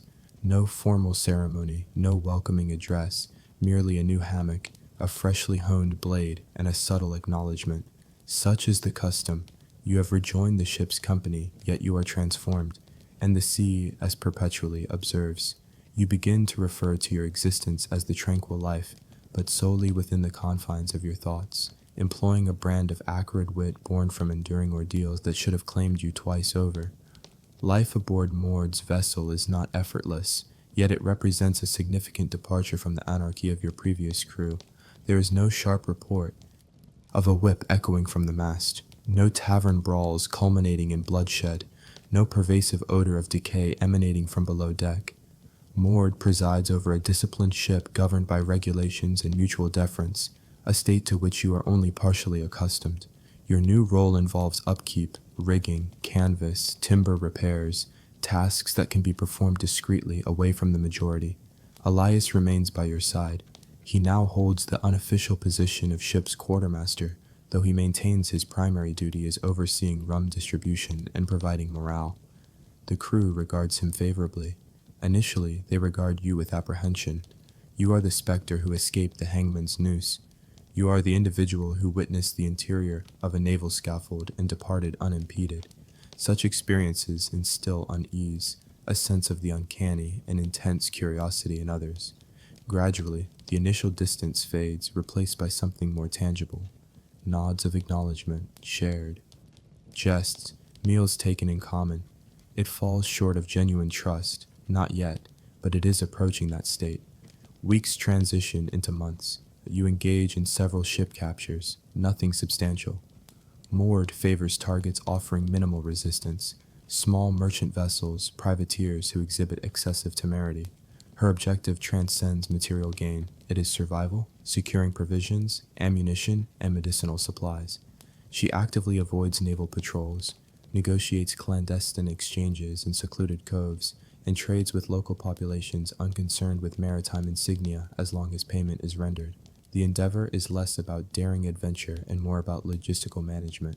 Nevertheless, it sustains you and ensures your continued existence. One evening, you anchor at a diminutive harbor on an uncharted isle. The settlement consists of a few rudimentary dwellings, a docking facility, and an individual dispensing spirits by the barrel. This presents your inaugural opportunity. In months to tread upon solid ground, your legs feel unsteady, akin to jelly. You nearly stumble, prompting Elias to erupt in laughter so profound that his pipe tumbles into the sand. You wander into the village and procure a sweet orange with a single copper coin. You savor it deliberately, seated upon a crate, its juice cascading down your chin. It is the most exquisite flavor you have ever encountered. Historically, the majority of pirates did not succumb in combat. Their demise often stemmed from illness, deprivation, or untreated wounds. Even highly successful crews frequently met their end due to a minor abrasion that festered or a rodent's bite that induced a fever. You reflect upon the myriad ways your existence might have been extinguished, famine, execution, drowning, conflagration, ballistics, treachery. You ponder how many more perils lie in wait. That night, Morday convenes a gathering on deck. A vote is to be taken. She has received intelligence regarding a prospective acquisition, a treasure vessel departing from Havana, laden with silver, bound for the Spanish Main. A significant risk, yet a substantial reward. Every individual is afforded an opportunity to express their opinion. You cast your vote in favor, not out of avarice for the silver, but because a segment of your being yearns to re-experience the sensation of vitality, to recall the feeling of firmly grasping a blade with resolute intent. The ensuing raid is savage. The target vessel is defended not by conventional soldiers, but by seasoned mercenaries, hardened individuals possessing malevolent smiles and an absence of fear. You incapacitate one by tackling him into the cargo hold. The two of you tumble amongst barrels of gunpowder and shattered containers. You retain no recollection of the fatal blow, only the visceral sensations of blood, screams, and then an encompassing silence. Ultimately, victory is achieved precariously. You seize the vessel and its silver, but at the cost of 4 lives. Among the fallen is Elias, struck by a ball to the abdomen while providing cover for your withdrawal. You drag him to the deck, vociferously calling for assistance. Yet you understand, with absolute certainty, he gazes up at you, his eyes wide, and utters, "You still owe me for that orange." Then he ceases to exist. No grand pronouncements, no final breath exhaled through dramatically parted lips. Merely that statement, and then oblivion. You commit him to the sea's embrace alongside the other departed. Maud offers a few solemn words. You remain silent. You are incapable of speech. Your throat constricts, rendering vocalization impossible. Your eyes remain dry, and every fiber of your being feels as though it is collapsing inward. That night, you sit at the prow, Elias's pipe clasped in your hand. It no longer ignites, yet you retain it. An ancient belief posits that souls of those who perish at sea remain forever bound to their vessel. Whether this holds truth is uncertain, but you profess to hear his laughter carried on the wind at opportune moments. Here is a final peculiar detail.